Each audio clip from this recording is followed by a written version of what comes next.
Hey, Battletech fans, thank you for tuning in for this second part of the first episode of the Renegade HPG podcast. If you didn't catch that first part, don't worry. These two definitely act very independently. That first part really talked about kind of the history and legacy of the game. And this episode is going to talk a lot more about the gameplay. So how to build a deck, basic tactics. We'll go through all the cards for you guys. And so you can kind of watch either or both. In that first episode, we did talk about sideboarding in that one, which could be applicable for gameplay. So you might want to check that out if you're interested kind of on the tournament side of things and that sideboard, but that's really only applicable for that kind of narrow use. But otherwise, hope you guys enjoy this. Please feel free to put comments down below. If you have any questions about rules or sets that we don't cover in this video, we'll be happy to kind of keep an eye on that and answer them if they pop up. And otherwise, enjoy the video, and we'll catch you on the tail end. That's a perfect transition into kind of the second half of, what we chat about talking about here, was just, talking about the gameplay, And so we've kind of done, talked about the history a little bit, but let's kind of dive into that to that gameplay. Sure. Certainly for my questions of kind of, recently getting back into the game, what is the best way to kind of get started again? What do you need? What is kind of that basic need of cards, either number or type, and where you're getting them? And, what are those kind of first, if you listen to this podcast and by chance you weren't a player already, what is that starting intro point? The biggest hurdle is what to collect. Okay, during its course of its life, there were only about 850 individual different cards that were made. Of those, I would say, a third are unusable, or not. Let's say a quarter are strictly unusable. Yes, at least a quarter of those are strictly unusable. Agreed, 100%.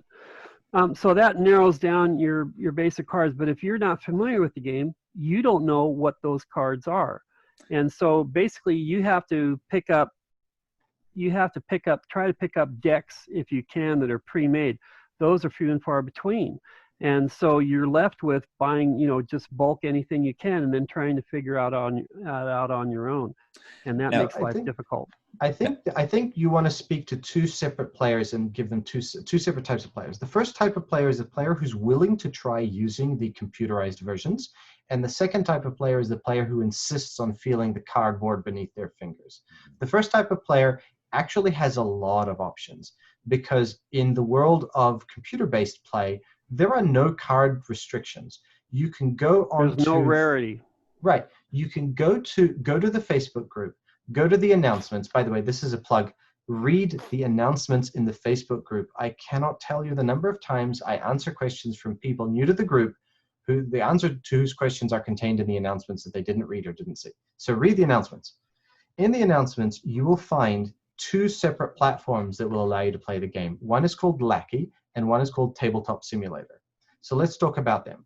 Lackey is a two-dimensional, stripped-down interface for card games that is quite old and allows you to sort of design and create your own plugins. There has been a plugin for Lackey for a long time, but we've rehabilitated it, improved it, and you can download Lackey and you can play today.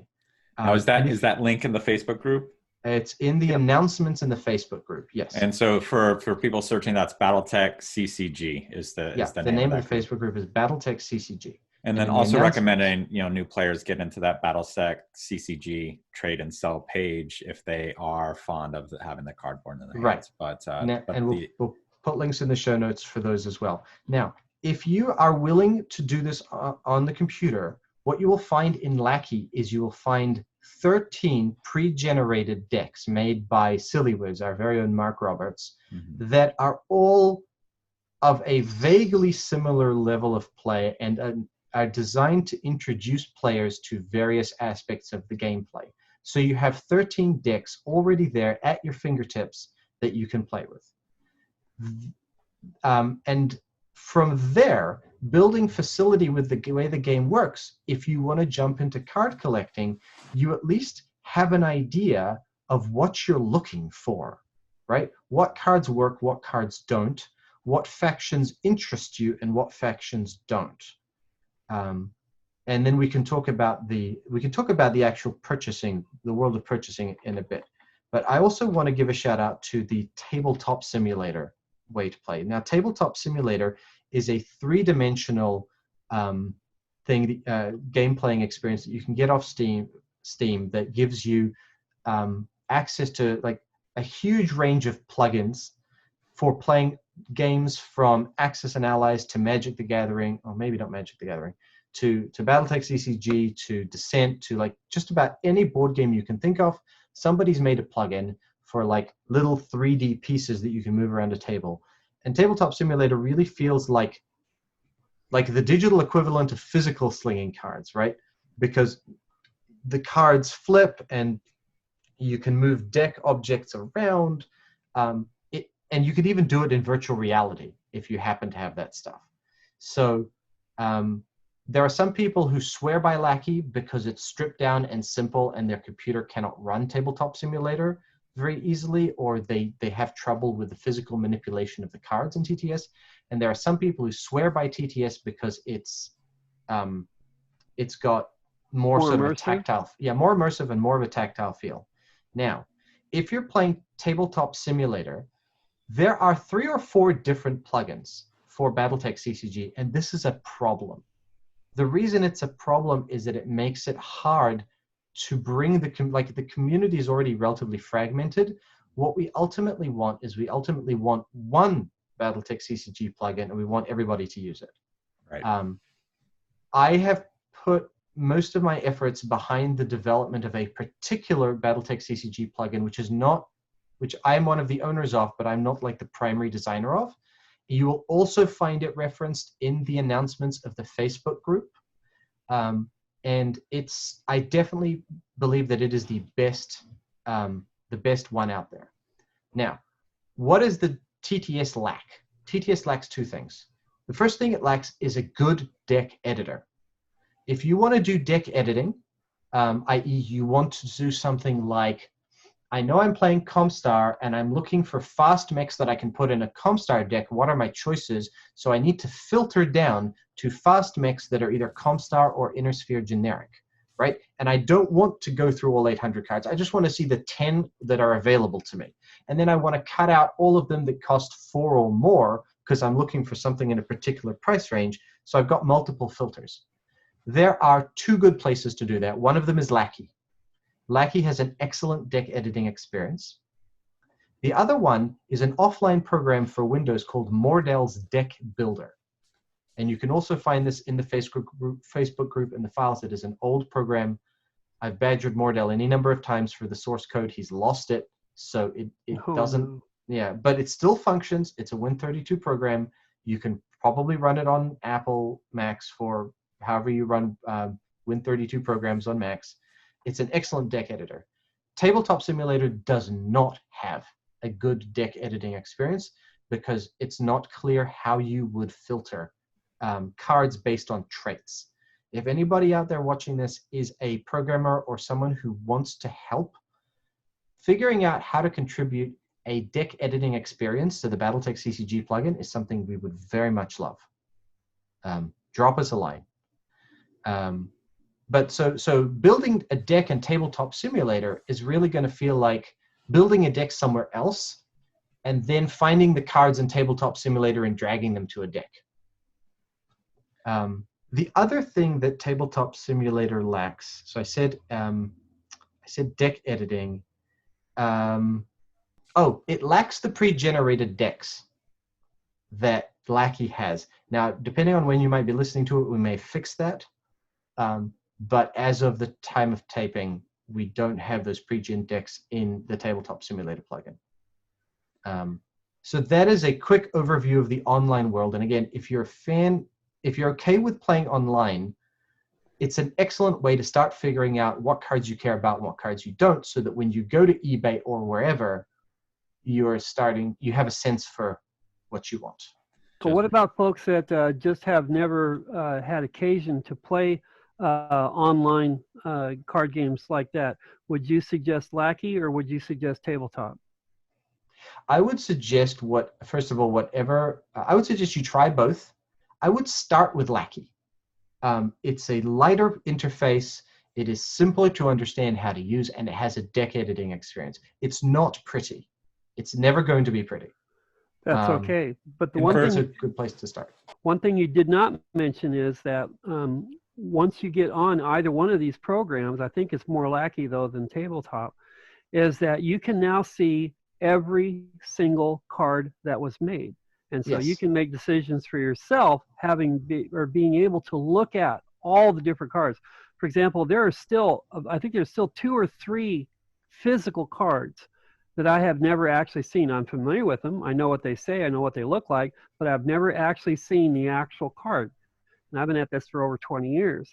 So being able to go online to this thing, even if you don't use it to play with, just the ability to see all of the entire cards is worth the price of admission alone. So what are these mysterious cards you haven't seen, Chester? You know, I don't know them until I see them, because there's literally not that many of them that I haven't seen. There are a number of, there's 24 cards that I've never actually owned. Night Gear D, for example, I've never owned one. I've only ever seen one. You know, so that's a problem with all CCGs, is the rarity factor. I think it's just, you're just trying to give a testament to the unseen factor in Battletech, is, you know, with your oh no, that's a whole goes back, that's a whole nother yeah, we're not going to go there. History thing. We'll try that. Michael, for those tabletop simulator plugins, how do people know which one is you know? Go to Facebook, go to the announcements on the group. It will take you to the specific one. Gotcha. Don't run a search on tabletops on Steam. Don't search on Steam. You'll find 5 or 6 different ones. Okay. Just go to Facebook group. Now, what's the community like there? How many people, you know, are usually playing? Is it easy to find a game? Do you have to try to coordinate with people beforehand to make sure you're on there? Well, it's we're not a big community, right? We haven't been a big community for 20 years. I recommend coordinating offline with people. And there are at least 4 or 5 people that I know play on Tabletop Simulator regularly, and probably about the same on Lackey. I haven't played a game of Battletech in many months, right? I've been stuck at home with small children who aren't going to school. So, you know, my time to actually play the game, especially lately, has been limited. Right. And even before then, I'd been spending a lot of time on the local group. We've actually been able to have in the Bay Area real physical meetups. I think we've done 3 so far. We did them in 3-month intervals. The first one had about 8 people. The second one had about 4 people. And the third one had something like 8 or 9 people. And if you can, I mean, there's nothing more fun than physically getting together and slinging cards, right? Yeah. So that's been my focus lately. Well, let's use that to pull that back into the you know, physical cards, because I know, you know, as I said at the beginning, you know, I got into this because I wanted to play a game with my girlfriend, and I wanted to kind of be in Battletech, and certainly we weren't going to sit on our computers playing against each other. And so for those cards, you know, one, I want to kind of go back a little. You know, you said there are about a quarter of the available 850 or so cards that were unplayable. Yep. You know, one, I'm sure any new player coming in would want to know what those cards are. Is there a list? Is there an Excel sheet? Is that something you guys can produce to say these are the cards, don't bother with these cards? Well, yes and no. I mean, first of all, hobbyists being what they are, there's never going to be a controversy-free version of this list. Okay. Right? Even between me and Chester, we cannot agree that you know. I think we could agree. I think we could agree at least on 150 cards, guaranteed. We would both agree. Sure. This is useless. Now, even if you did, I mean, there's really 2 ways. There's 3 ways to buy cards, I think, right? The first way is to buy in bulk. To say, I'm just going to get a bunch of stuff. I don't know what's in it, and I'm going to figure out what I can do with it, right? And that is mostly where I got started. I think I did the math, and in the last say 10 years, I have spent about $3,500 on Battletech cards, and I have sold about $4,000 worth of Battletech cards. So I've ended up breaking even. But that's not to say it didn't take a lot of effort to make all this sort of thing work. Right. So buying in bulk is a great way to start, just to have some idea, and especially because the price. We'll talk about the prices later, I think, but they're interesting. Well, I think, to touch on what you pulled, because I do the same thing. I basically tell myself I have to keep my hobby budget at zero. So I buy in bulk, sell off, a little bit to pay for what I bought and go. But I think, if you're doing it that way, what you probably didn't mention is that, you come out a couple $100 ahead, but more than that, you have a complete collection of cards that are still in your hands, right? That you have work. That you haven't sold, but you have your collection, plus you kind of cover expenses. Yeah. But so buying in bulk from people that selling out, and certainly periodically on the Facebook group you find people that come in and say that they found this old collection, they're trying to get rid of it. Now there's a couple of people out there who are sitting on very large quantities of bulk cards that, when the stars are right, you can get bulk cards from them at a reasonable price. Let me do a little shout out to Jared Shorter, Striker JB on eBay. Now, Jared has a very large amount of cards, and his basic problem is logistical. Like, he doesn't have good physical access to them. So at some point, hopefully in the future, he will, and he will be quite happy to sell off bulk cards. But unfortunately he moves around. Jared, I don't know if Jared is someone I've done many trades with in the past. He's incredibly trustworthy. He's a good person to trade or sell rares with. There are a few folks like that. So someone come in and they have let's say they have a couple starters and a couple boosters, right? Let's talk about kind of the bare bones, first couple games, because these are the questions I asked in the Facebook group, was great for it, but we can kind of cover it here, Sure. What's the deck composition? Let's kind of go over that first. All right. So first couple of games, you want to completely ignore any faction stuff, right? You don't want to be thinking about Davian versus Karita versus Clan Jade Falcon. You don't want to think about it. Just a 60 card deck. And there's a standard breakdown for 24 units, mechs or vehicles or battle armor or whatever, 24 resources, 12 other cards, right? And the other cards is where you add some theme. Like, you might say, there's particular pilots that I like, or I want to use mercenary contracts, which don't work very well, but I want to add some flavor to the deck. Let's see. I wrote up a basic deck design tactics article in the Facebook group, so we'll add that to the show notes. So the first thing you want to think about is your asset mix. So there are 5 assets: assembly, logistics, munitions, politics, and tactics. So of those, some are better than others.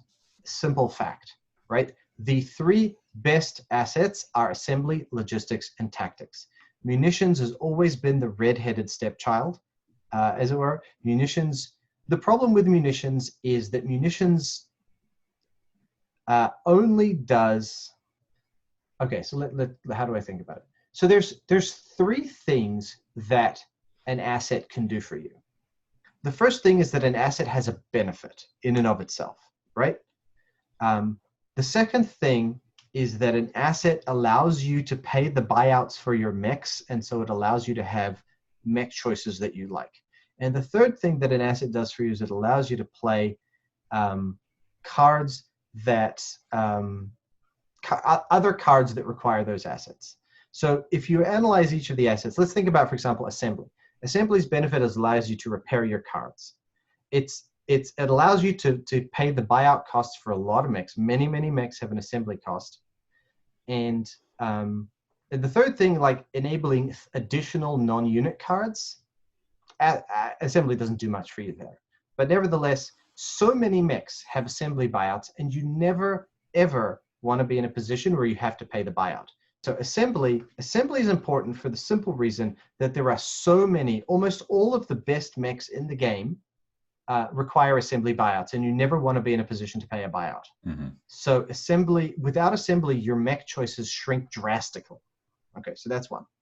Logistics has the ability to restock a card is not generally useful. Logistics also doesn't apply to many mech buyouts, although it does help you with vehicle buyouts. What logistics does is it gives you access to a wide range of other cards that can, like command cards that can be very useful. So as I said before, most command cards are bad.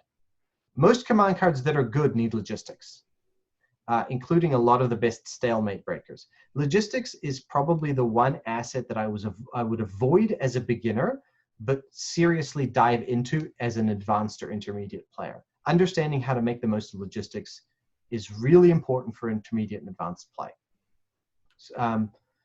Munitions only benefit is for missile decks, and there's sort of a core problem with the way missiles are designed in Battletech. Missile decks aren't very good.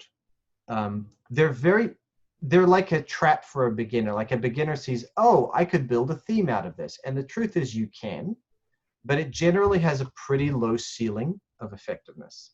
And if you don't have missiles, you don't want to be playing mechs that are like some missiles and some attack, because the randomness of missiles tends to cause you problems. You typically want to play either a deck that goes massively out on missiles or a deck that doesn't use missiles at all. And if I can segue for a little bit, this is one of the problems in the design space of Battletech that the designers never really understood, because in the Battletech board game, there are many, many mechs that mix.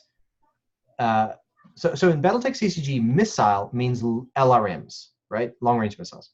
There are many mechs in the Battletech board game that mix LRMs with direct fire weapons.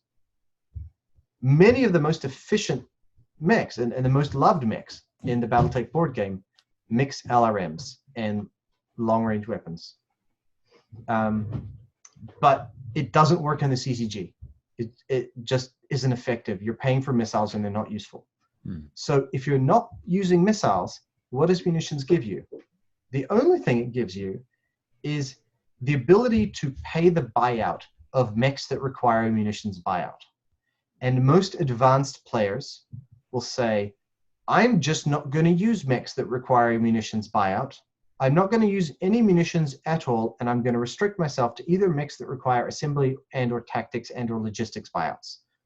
Just no munitions. And that is sort of results in, at an intermediate and advanced level, large amounts of cards in the board game just don't see play. Just large amounts of mechs don't see play at intermediate and advanced levels, because nobody wants to be playing munitions just because they want to pay munitions buyouts on mechs. The ALT buyout mechs are good enough, and you just don't do it.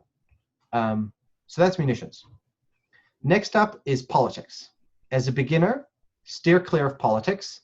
Politics is the dirty tricks asset. Politics, most of the weird and interesting effects in the game require politics buyouts. No mechs, well, one mech, I think, requires a politics buyout. But basically, politics never helps you for units. It only ever helps you for dirty tricks.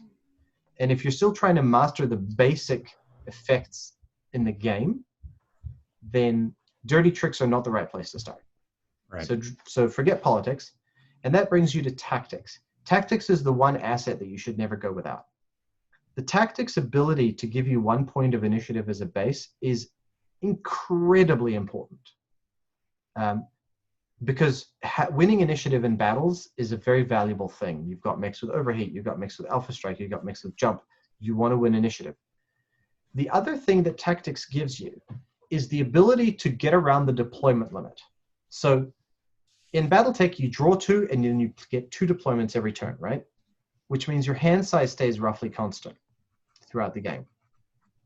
Which means that at the end of the game, you're still sitting there with 5 cards in your hand. What if those cards are on the table, right? How can you make those cards get down on the table? And the answer is you have 2 ways. You can, 3 ways. You can either play cards that generate more deployments. You'll draw 2 and you'll play 3 every turn. That's generally not very effective. The second option is you can use units that are, or cards that are free deployments themselves. That tends to work. And the third thing you can do is you can play missions. Mission cards bypass the deployment limitation.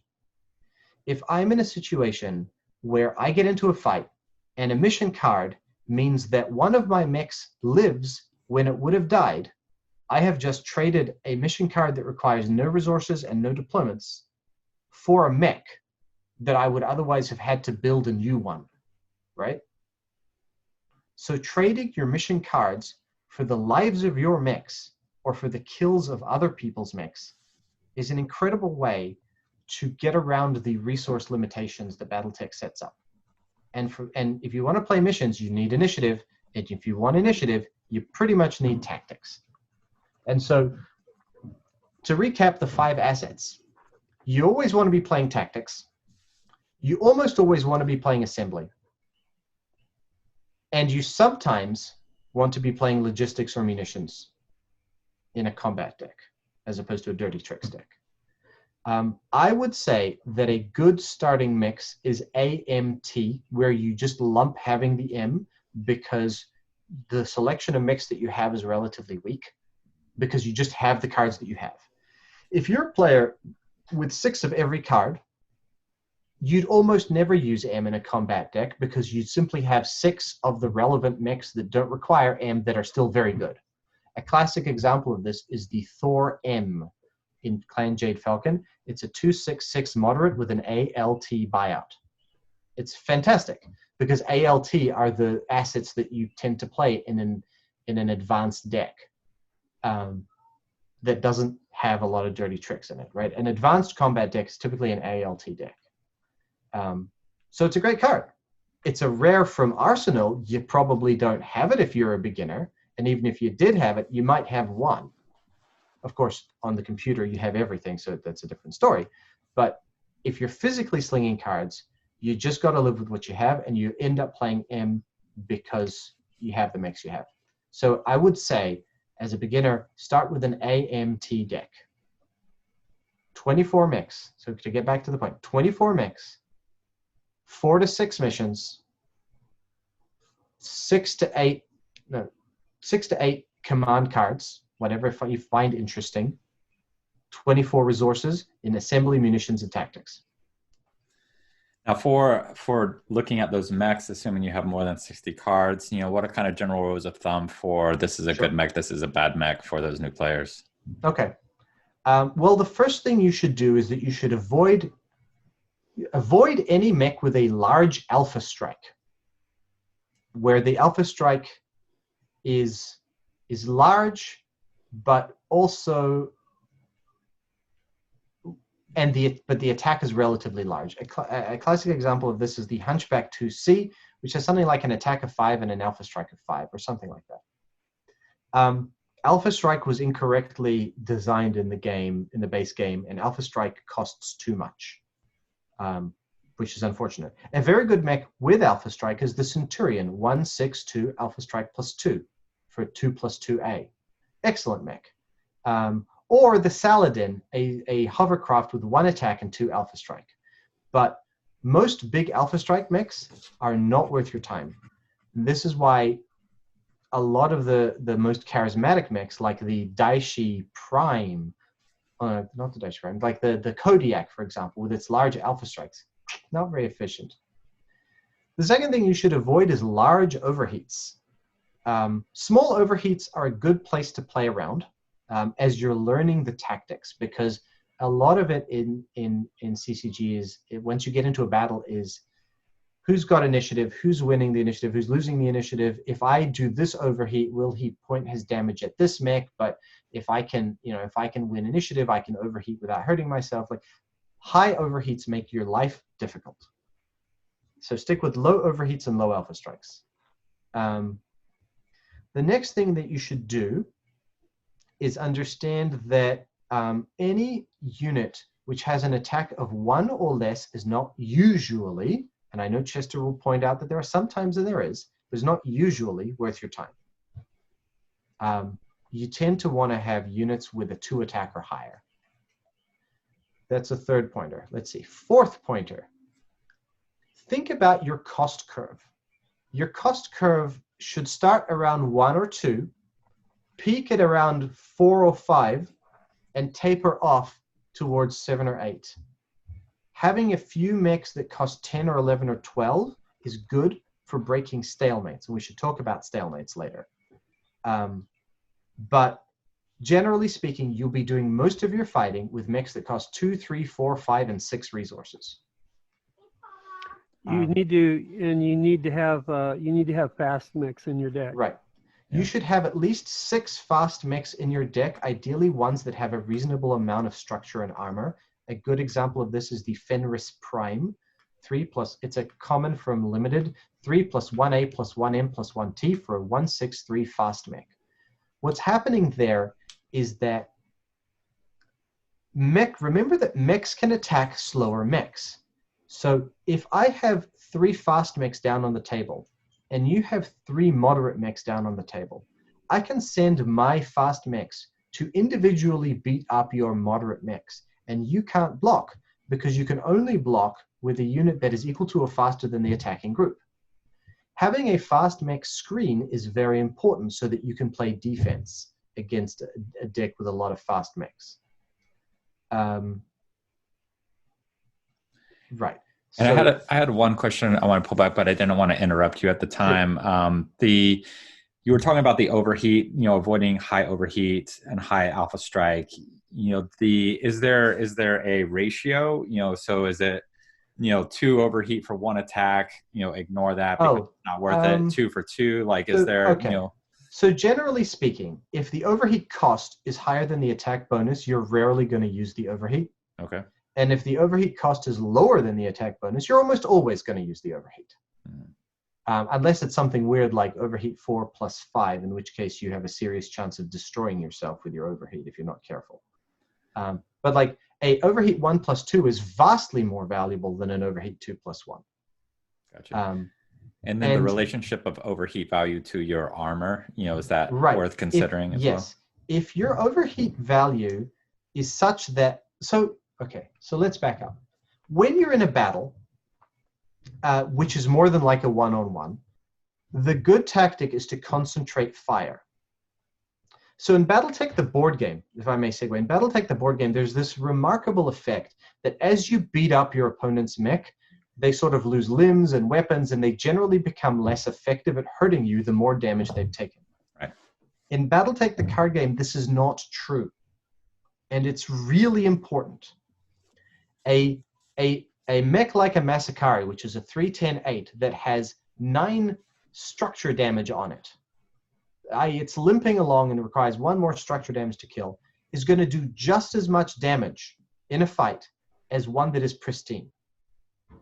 The result of this fact is that you either want to be destroying mechs or you want to be leaving them alone, which means you want to concentrate fire. And when you're thinking about who you're going to attack with and who you're going to block with, you really want to be thinking about kills, not damage, kills.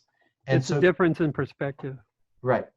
And so when you're dealing with, for example, playing mission cards, a mission card that will save your mech from destruction, even if it only leaves you with 2 structure points on a 10 structure mech, is still worth a lot, because it gives him another opportunity to deal his full attack again. Right. So having set this up, now you want to think about, I'm in a battle with you, and I've got a mech that has an overheat. If you decide, if I can make you choose your actions first, if I can make you lose initiative, you now have to decide if you're going to hit the mech with the overheat or not. Let's say you could kill one or the other, but not both. If you choose to kill the mech with the overheat, then it's a no-brainer. I'm going to overheat. I'm already dead, right? If you choose to kill the mech without the overheat, and the overheat on the mech that I do have with the overheat is relatively small, it's not going to hurt it much. Like it's a 2-point overheat on a mech with 2 armor, or a 2-point overheat on a mech with 1 armor with 6 structure, right? It's not going to do a lot of damage to survivability. It's also a no-brainer, and I'm going to use it. Let me toss in there on overheat. Overheat is an offensive weapon, all right? Because when you attack and you both have the same amount of initiative, tie goes to the attacker.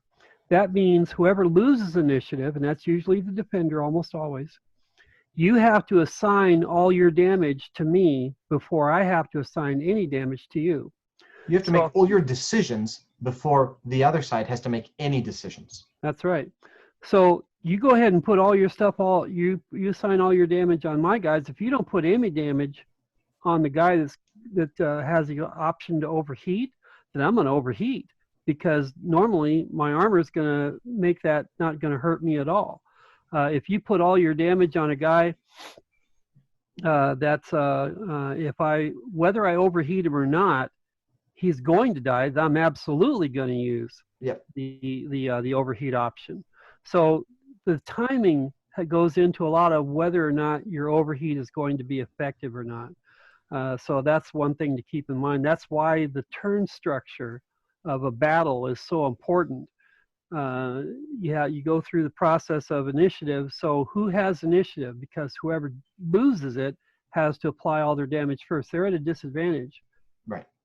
So there's two questions that came out of that. One, Chester, kind of caught me because I didn't understand that rule. You said something where the attacker always wins in a tie, and that's not what I understood through the rules. You know, I understood that you roll for it if it's a tie, and then if you tie on the die, you keep rolling. That's not it, huh? Attacker always wins initiative ties. Okay, all right.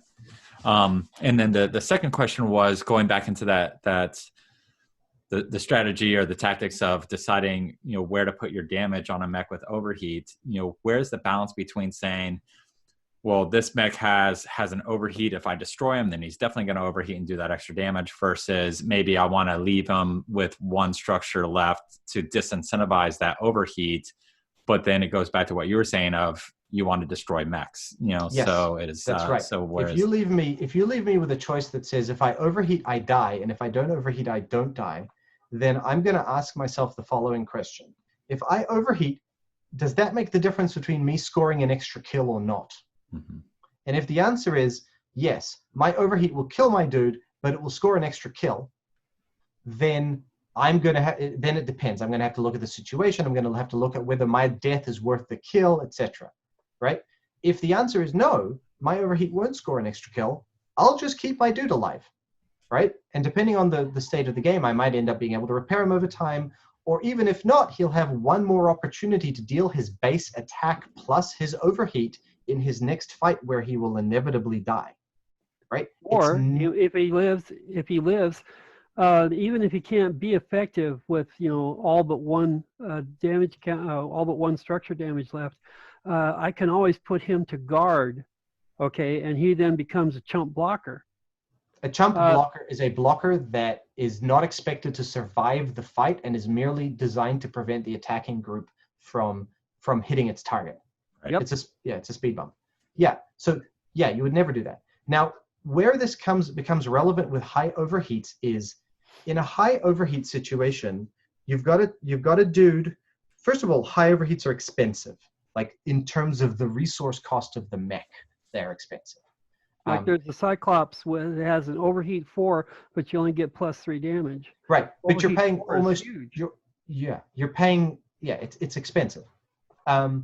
So if I'm in a situation where I've won the initiative and you haven't decided to do any damage to my overheating mech, and I now have to think I could overheat with my mech, but it would do a ridiculous amount of damage to my own mech, then I probably won't use the overheat anyway. The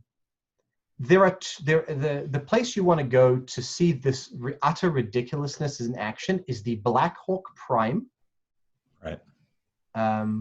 And the Lokis, the clan mechs that are called Loki, which have absurd overheat and are absurdly expensive, and nobody ever plays them because they're worthless, right? They just don't work.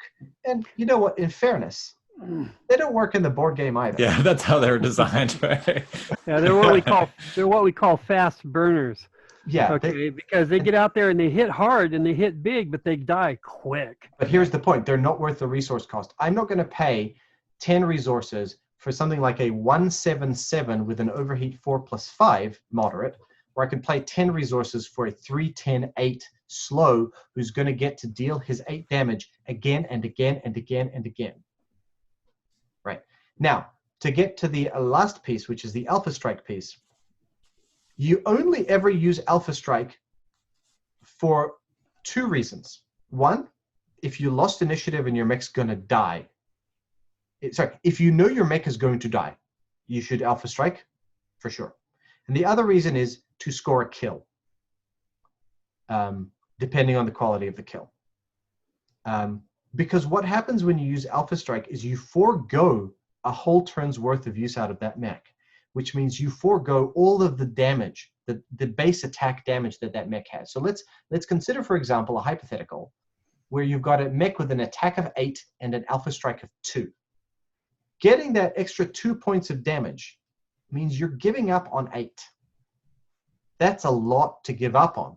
It better be worth it. It better be the difference between winning the game or killing an incredibly high value target, or you're at least in a situation where you're at such a stalemate that you don't have any problem waiting out a turn. But giving up a base attack of 8 next turn to do 2 more damage now, it's not good. And Wizards of the Coast didn't understand that, and they priced Alpha Strike at something like Alpha Strike value divided by 2, which means that an Alpha Strike plus 4 on a mech with attack 10 costs 2 resources, and you'd never use it. And an Alpha Strike of plus 4 on a mech with 1 attack costs also 2 resources, and you'd always use it. Right? This is why the Saladin is good, because the Saladin has an attack, it costs almost nothing. It's got an attack of 1 and an Alpha Strike of 2, which means it's net better to Alpha Strike at every round. I'm talking, about, getting a couple players, and we talked a little bit before about kind of, bringing those optimized decks versus kind of bringing that mixture of decks. What are some kind of deck building? Let's say, you're playing with 2 people that definitely are interested in kind of winning. They're competitive, but they also want to have fun in that. What are kind of, either cards or strategies to avoid that are going to create a negative play experience for newer cards, and or on the other side, what's going to maximize a good positive play experience? All right. So let's talk about the negative play experience, because Chester is the expert on positivity. Okay. And I'm the expert on negativity. All right. We'll split that up. So the first thing is obey the DCI banned list. Nobody wants to see elite Mechwarriors. Nobody wants to see disguised coordinates. Nobody wants to see Dasher D, I think. Dasher D actually was never the issue. Okay. Nobody wants to see effective groundworks. Right. So that's the first thing. The second thing, there are a small selection of cards that generate sort of pathological behaviors. Let me see if I can list out those for you now, just very quickly. Okay, so here they go. The Blitzkrieg Elemental Point is the most powerful elemental point, and it is, it's good. It's not going to break a game, but it's very good. So be aware that if someone's bringing 6 Blitzkriegs, they're not playing to lose.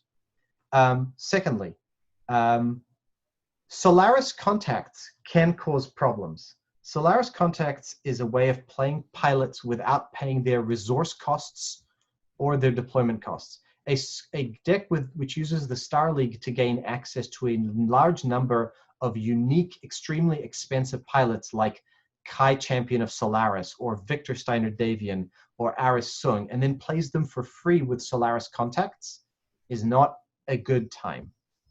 Okay. Avoid any deck that uses the card Sandhurst Royal Military Academy, especially if it's a swarm deck. That is another spike in the meta that nobody has fun with. And except the person playing it. Sorry? Except the person playing it. only if their purpose is to never play with the other player again. Avoid decks that reuse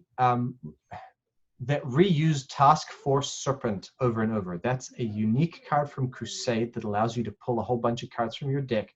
It should have said remove from the game when played. It says scrap when played, so that you can pull it out of your scrap heap and play it again and again and again and again. So don't use decks that regenerate Task Force Serpent. And finally, I would say be careful about the card Merchant Cast, which is a clan card that, like Solaris Contacts, allows you to play resources without paying their resource cost or their deployment cost, especially when combined with the card Improved Construction Facilities, which is a Crusade common, costs 4, tap for 3 resources. It's fine if you have to pay the resource cost, but if you get to play it for free with merchant cost, it's a problem. So let me go back over them. Blitzkrieg Elemental Point, not going to break your game, but is notably better than all the others. Solaris Contacts when combined with Star League and a large number of unique pilots. Sandhurst Royal Military Academy, which is a Comstar card combined with anything. Decks that regenerate Task Force Serpent and use it over and over again. And decks that abuse Merchant Cost for the same reason as Solaris Contacts. Those are the specific key points in the meta that I would avoid. Now, are there, if people are coming and they're playing with house rules, are there suggested errata for various cards that you would add? You know, you mentioned for the one card that you said yes. remove it from the game. Yes, we do have a set of suggested errata for each of those cards, which I'll be happy to put in the show notes. Okay. Now, as far as basic standard gameplay, you're familiar with, you played Magic before yourself, right? Briefly, long time ago. Briefly, long time ago. Yeah, we're talking, 20 years ago. That's okay. You're familiar with playing a deck and just not getting any resource cards, no land cards at all. What happens? You die horribly. You lose, it's incredibly frustrating. Nobody has any fun. I think this is Nobody actually, has if I can interrupt, this is an argument that a lot of people have about whether getting land screwed is part of the game or not. The strongest argument that I've seen on this one, the one that I ascribe to, is this. This is not a competitive game. This is a fun game. It's a heritage game. People are here to have fun. If you play a 30-minute game and the game was decided by your lack of resources that occurred during the shuffling stage of the game, and everything else is just playing out the inevitable that you didn't know, nobody is having fun. You're not having fun when you lose because of this. And a key point, the player who wins the game probably isn't having fun either. Right? And so, please continue, Chester. So, about 5 years after, in about 2000, somewhere around 2005, I decided to put together a set of rules. I call it dual stockpile. And so what you do is you have a small deck that has nothing but resources in it. And nobody can touch it except you. You get to draw cards from it. And then all of your other cards go into your operational deck. So you have 2 separate decks. The idea is that you can draw from either one that you choose in any order that you choose. You can look at one before you draw the other, okay? This prevents resource screw completely. It doesn't prevent asset screw. In other words, if you need A or T or M, you might wind up finding all those on the bottom, but you will always find basic resources. We'll put a link in the show notes to the specific rules governing how dual stockpile rules work. Yeah, there used to be a lot more involved because it took me a while to process after the game was gone that it was never going to come back. There was no hope. And what to do with the 850 cards that were available. Well, there's all these cards that are that he described for Task Force Serpent, these really high expensive cards that are exceptionally cool to play with, but in a 60 deck format where you can't always count on getting those resources out, you never play with them, period. And so what I did was I structured a way for you to I started out as a 50 and 20, so 20 resources and 50 operational cards. I said, okay, in the 50 cards, you have to use at least 2 uniques. And there was a couple of other things that you had. And so what this did was it caused you to use more of the 850 cards that were available. More of them became viable, okay, because you're always able to get resources when you want to. It wasn't until later, and this went pretty well. Back in the days, very quickly after Battletech died, there was a Yahoo group on there, and we talked about all this kind of stuff. And I got onto this DSR kick, and there was a number of places around the country where it's still played today. But when I got with Michael, we said, well, let's tweak this just a little bit. Instead of 20 and 50, let's do 24 and 48.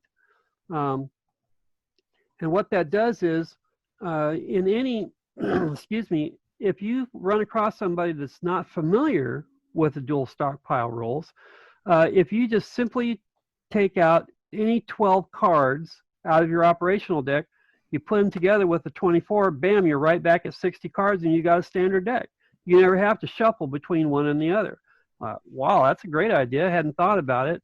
And so that's what we've got for dual stockpile. But it's a format that over the years has just proved itself over and over. It's a great way to play.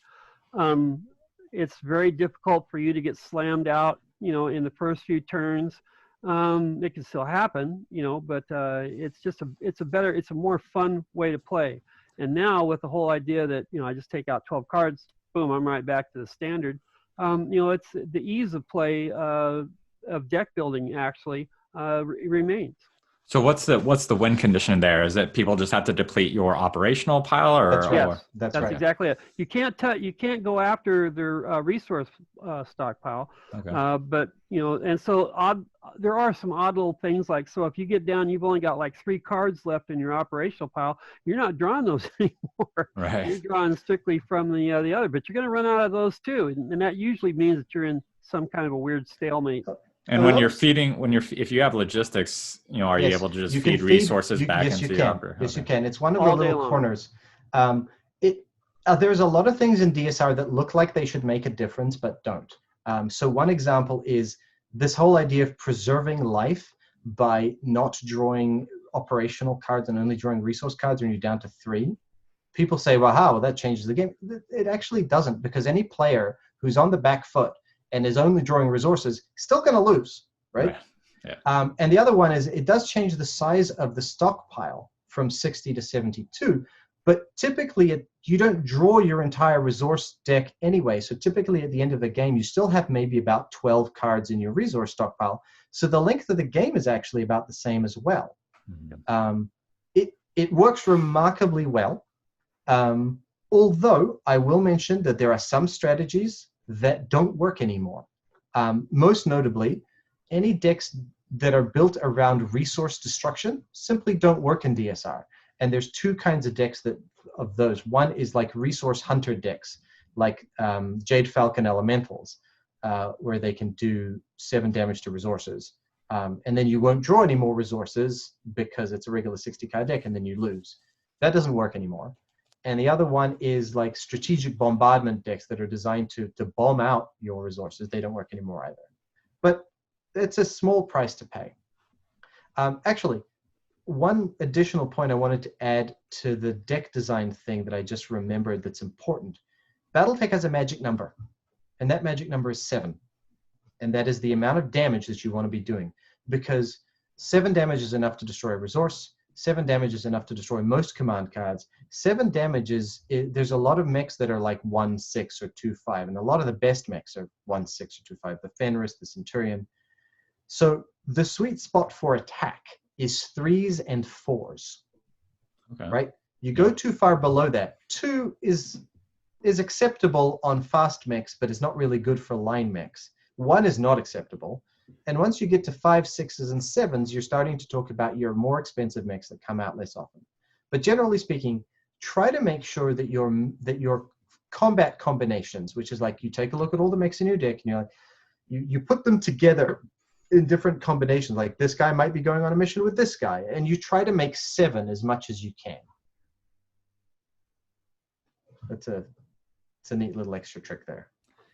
Now, going back to the basic topics, in terms of, what do you guys suggest in terms of target priority? When is it the right decision to target mechs versus stockpiles versus resources versus command cards?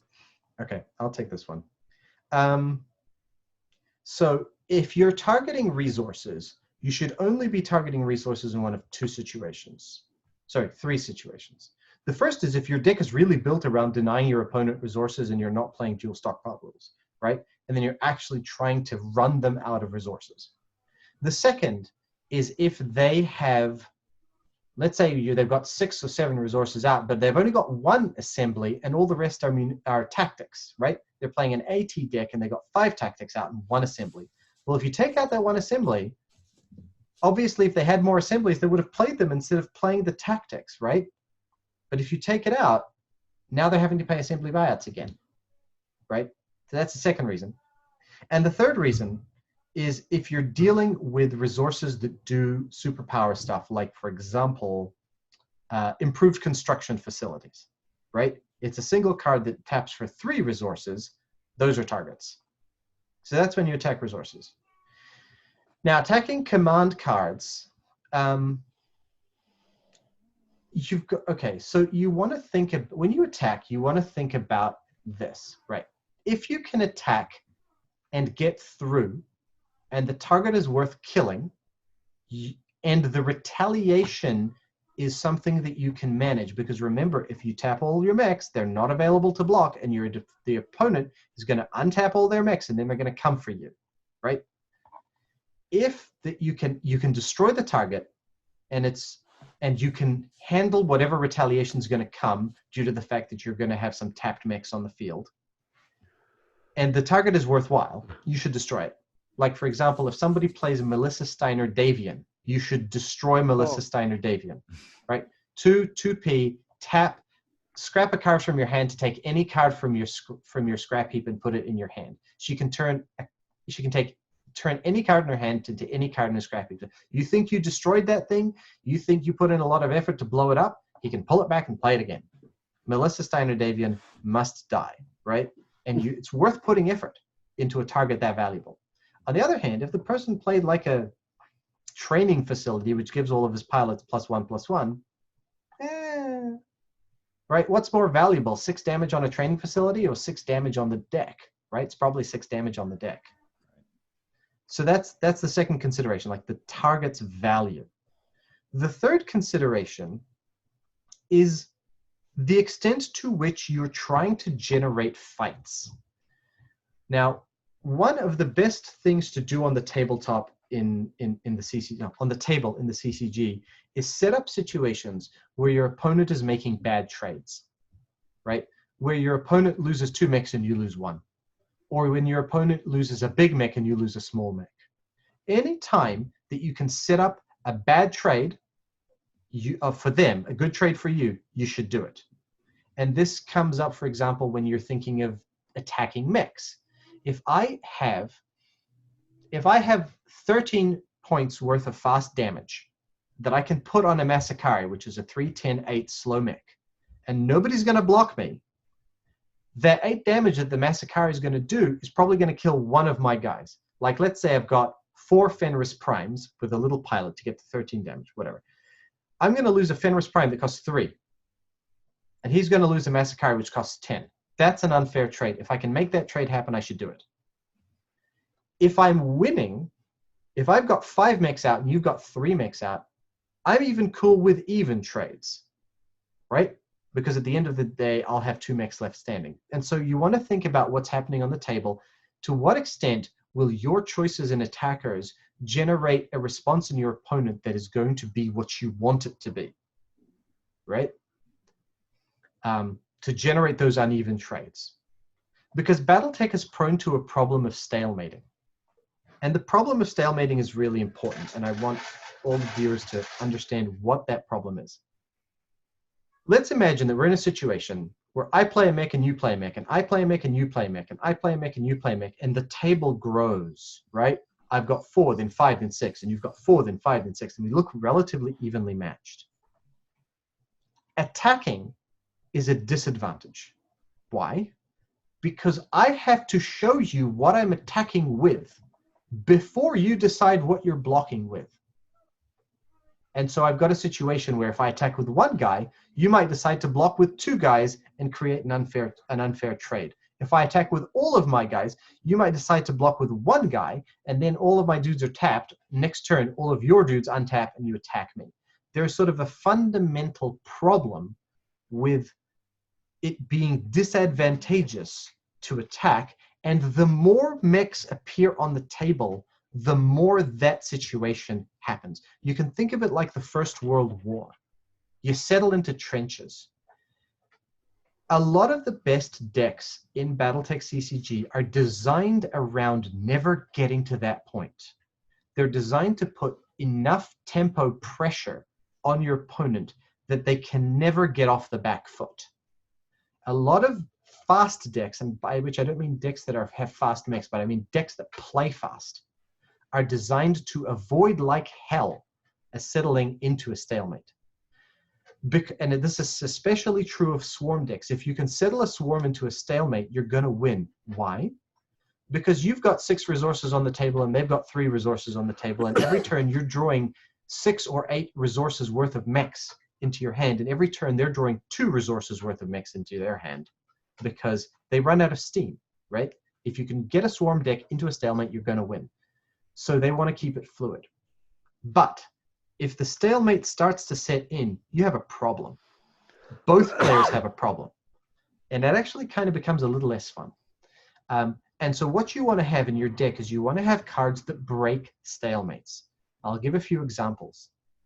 Inside Job breaks a stalemate. Or Inside Job unopposed, for example, breaks a stalemate. Because if you can do 12 damage to your opponent, for example, and maintain a stalemate, they're going to lose because now your deck is here, their deck is here, and they lose, right?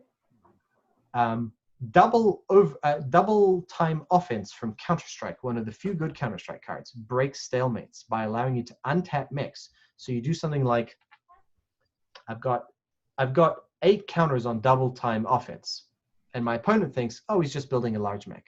Now I attack with everything, not at the same time, but in a system designed to force my opponent to use all his mechs to block, like one and then another and then another, whatever. The point being that my opponent is willing to do all of his blocking because he knows he's about to untap and crush me. So now I'm in a situation where all of my mechs are tapped, all of your mechs are tapped. I reveal double time offense. I untap my 2 biggest mechs, and then I come in for the kill, right? Breaking the stalemate. Other cards that break stalemate include Treachery, or anything that allows you to whittle away your opponent without being forced into bad trades. For example, mech hunting.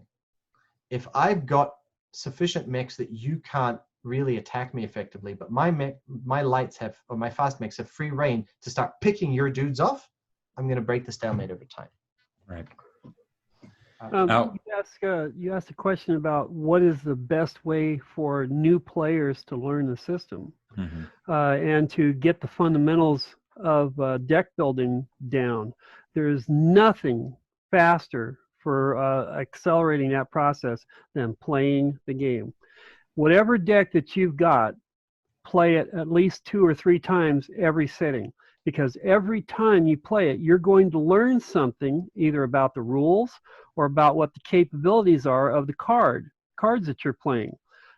So especially if you got 2 guys that haven't played for 20 years, or 2 guys that only played, have never played the game before, you sit down, you both have a deck, pile up the deck 3 times in a row.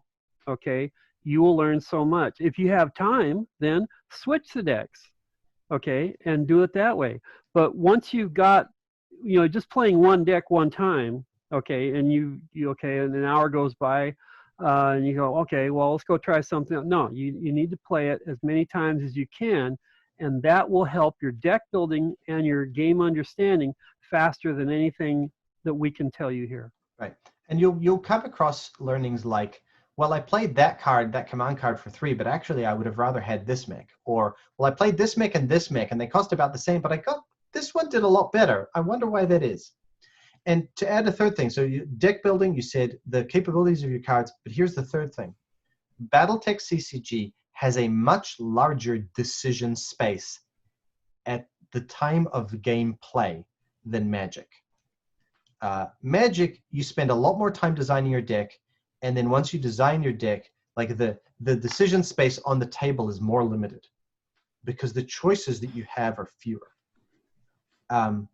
Battletech, because of the tap to attack, tap to block, infinite sequential mission setup, has got a very wide space of activity, like a decision space during the missions phase. Learning the contours of that decision space, what works and what doesn't, is going to be vital for a beginner. Learning, for example, that if I did end up doing a large attack and he chump blocked and then he turned around and attacked me with all his dudes, it doesn't work. So I should watch out for chump blockers next time. Or learning that even though I was able to create a situation where I made all his blocking mechs tap, and then my last mech got in for 4 points of damage, right? That's still not worth it, because he untaps with all his dudes, I have nothing, and he comes in for 20 points of damage, right? Learning how that interaction happens on the battlefield is the third vital thing.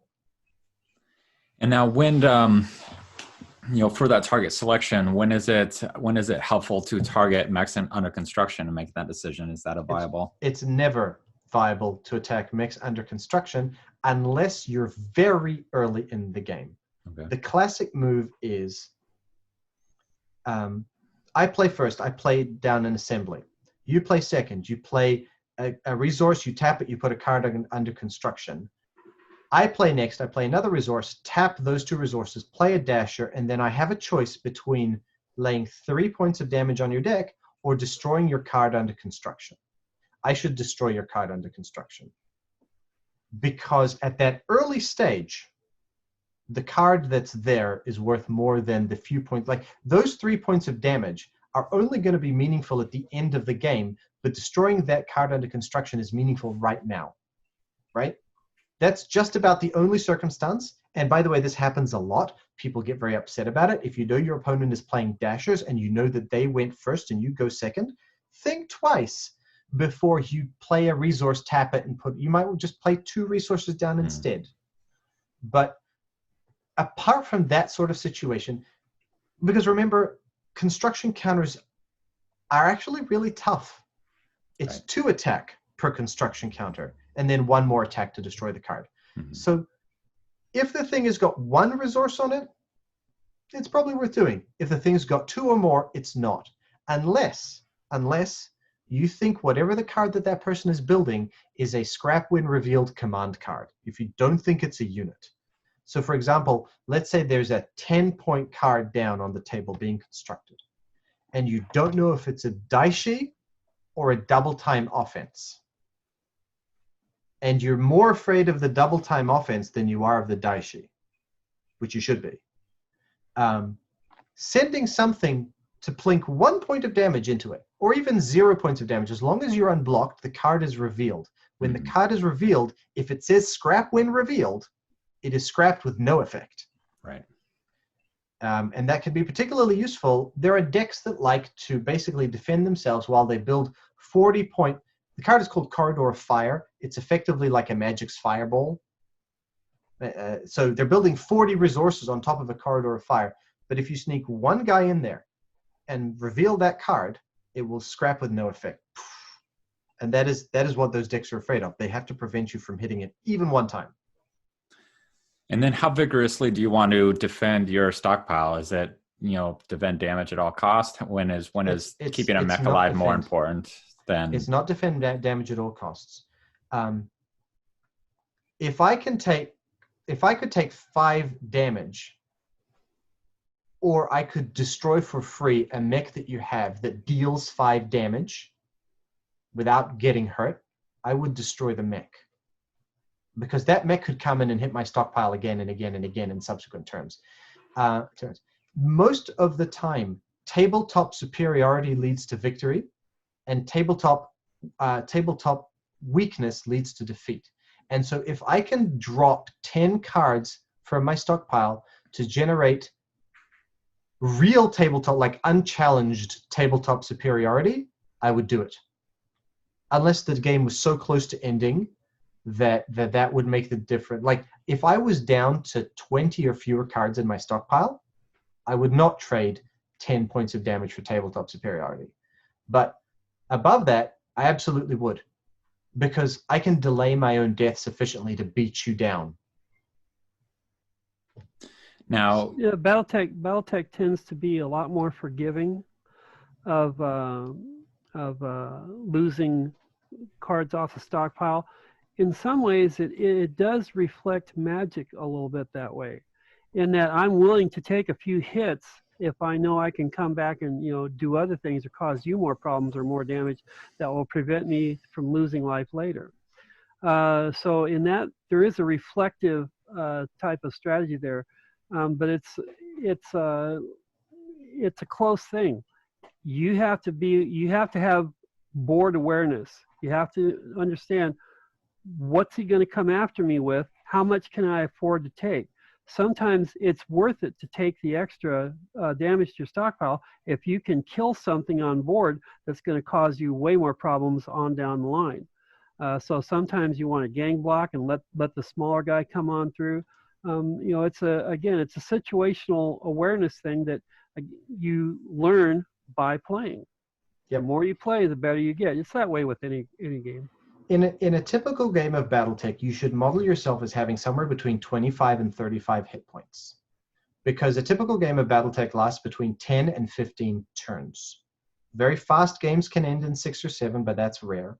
10 to 15 turns, which means you've drawn 25 to 35 cards, modulo decks that have additional card draw or decks that like to slide cards underneath, which that isn't much of an effect, but drawing extra cards can be. So you should think about having 25 to 35 hit points.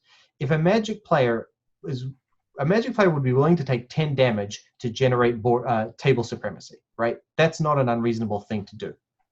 And it's much the same in Battletech. Gotcha. Now, Cohen, you had mentioned Melissa Steiner-Davian as kind of a power card, that you definitely want to take out the table. What are just some kind of cards to focus on for each of you guys, or even cards to focus on, favorite cards, favorite play, whether they're good or not, just kind of things that new players can kind of gravitate towards. Okay. Superior navigation. Superior navigation is a good fun one. It's the loveliest card. It's the loveliest card there. The absolute worst thing that can happen is you get to draw another card. You have 4 out of it's two-thirds, right? Yeah, two-thirds chance to get +4 attack. Get +4 attack. 1/3 chance that you not only get the +4 attack, but that you get to untap when you're all done. What's not to love? Right. Superior Nav is a great card. I would say, before going into specifics, I would say any mission that allows you to score a kill where one was not expected, or to prevent a kill where one was not where a kill was expected, is a good card. I would have to call out a much maligned but actually incredibly effective card, Good Shooting. It's a limited common. You can find it everywhere. All it says is Mech gets +2 attack. That doesn't seem sexy, but let's say I do an attack and you do a block, confident in the knowledge that I can't kill your guy. Well, with Good Shooting, it's quite possible that I can. Other cards of similar nature, Risky Combat Jump, another Counterstrike card. Forged Mission Orders, Overrun. These are all things that can be used to trade a card in your hand without a deployment for a kill. But the other thing, though, I would caution anyone who's playing missions: don't play too many copies of the same mission, because one of the most important things about a mission is surprise. If you know that if I played 1 Good Shooting, I caught you by surprise. If I played a 2nd Good Shooting, I might have caught you by surprise. By the time I play my 3rd Good Shooting, you have already adjusted. You know that I have a deck with good shootings. You're not going to put yourself in a position where good shooting means the difference between a kill and not a kill, and now the card's value is lost. Missions require a surprise element. So let's give a little structure there, just to kind of have fun. Let's go through each expansion, favorite card, each of you guys. Oh, I'll have to defer to Michael, because his knowledge of the game, of the cards, of what each one does, is literally encyclopedic. I've noticed that just in listening here. But for the final stream, I will put graphics of each card that gets mentioned as it gets mentioned, so people can follow along a little bit easier. Cool. All right. So how about we do it this way? Favorite mech, favorite command, and favorite mission. All right. Each set. And maybe notable uncommon common, so people, more accessible cards, people can be aware what's valuable. Okay. So I should stick to commons and uncommons, you say? No, I'm just saying, just make an extra mention of what in each set, what is a good common, uncommon that people can kind of rely on. So let's start with limited. My favorite mech is without a doubt the Mana War Prime. It's super cheap for its cost. It's super powerful for its cost. It is your linebacker. It can be used by any clan. It's a common, so you should be easy to find. It is a linebacker. It works in every deck. The Mana War Prime. Agreed. And that was, if I recall, that's a 5 cost to deploy. 5 cost, 3/7/4 moderate speed. Got it. My favorite mission is Studied Move, and that's an uncommon, and it can be used by everyone. And to explain why, I'll have to take you on a little detour. A Studied Move is simply a card that allows you to pull another mission from your scrap heap.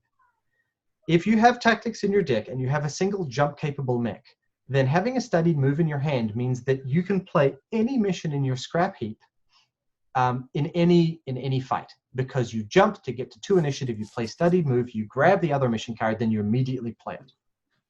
It can bring back the same mission card again and again. One of the coolest decks out there is the 3rd place World Championship deck, Barrack Gorge Master, which played something like 8 or 9 missions, singles of each mission, and something like 2 or 3 Studied Moves.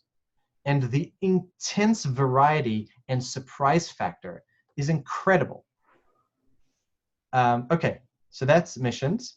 And for command cards, let's see.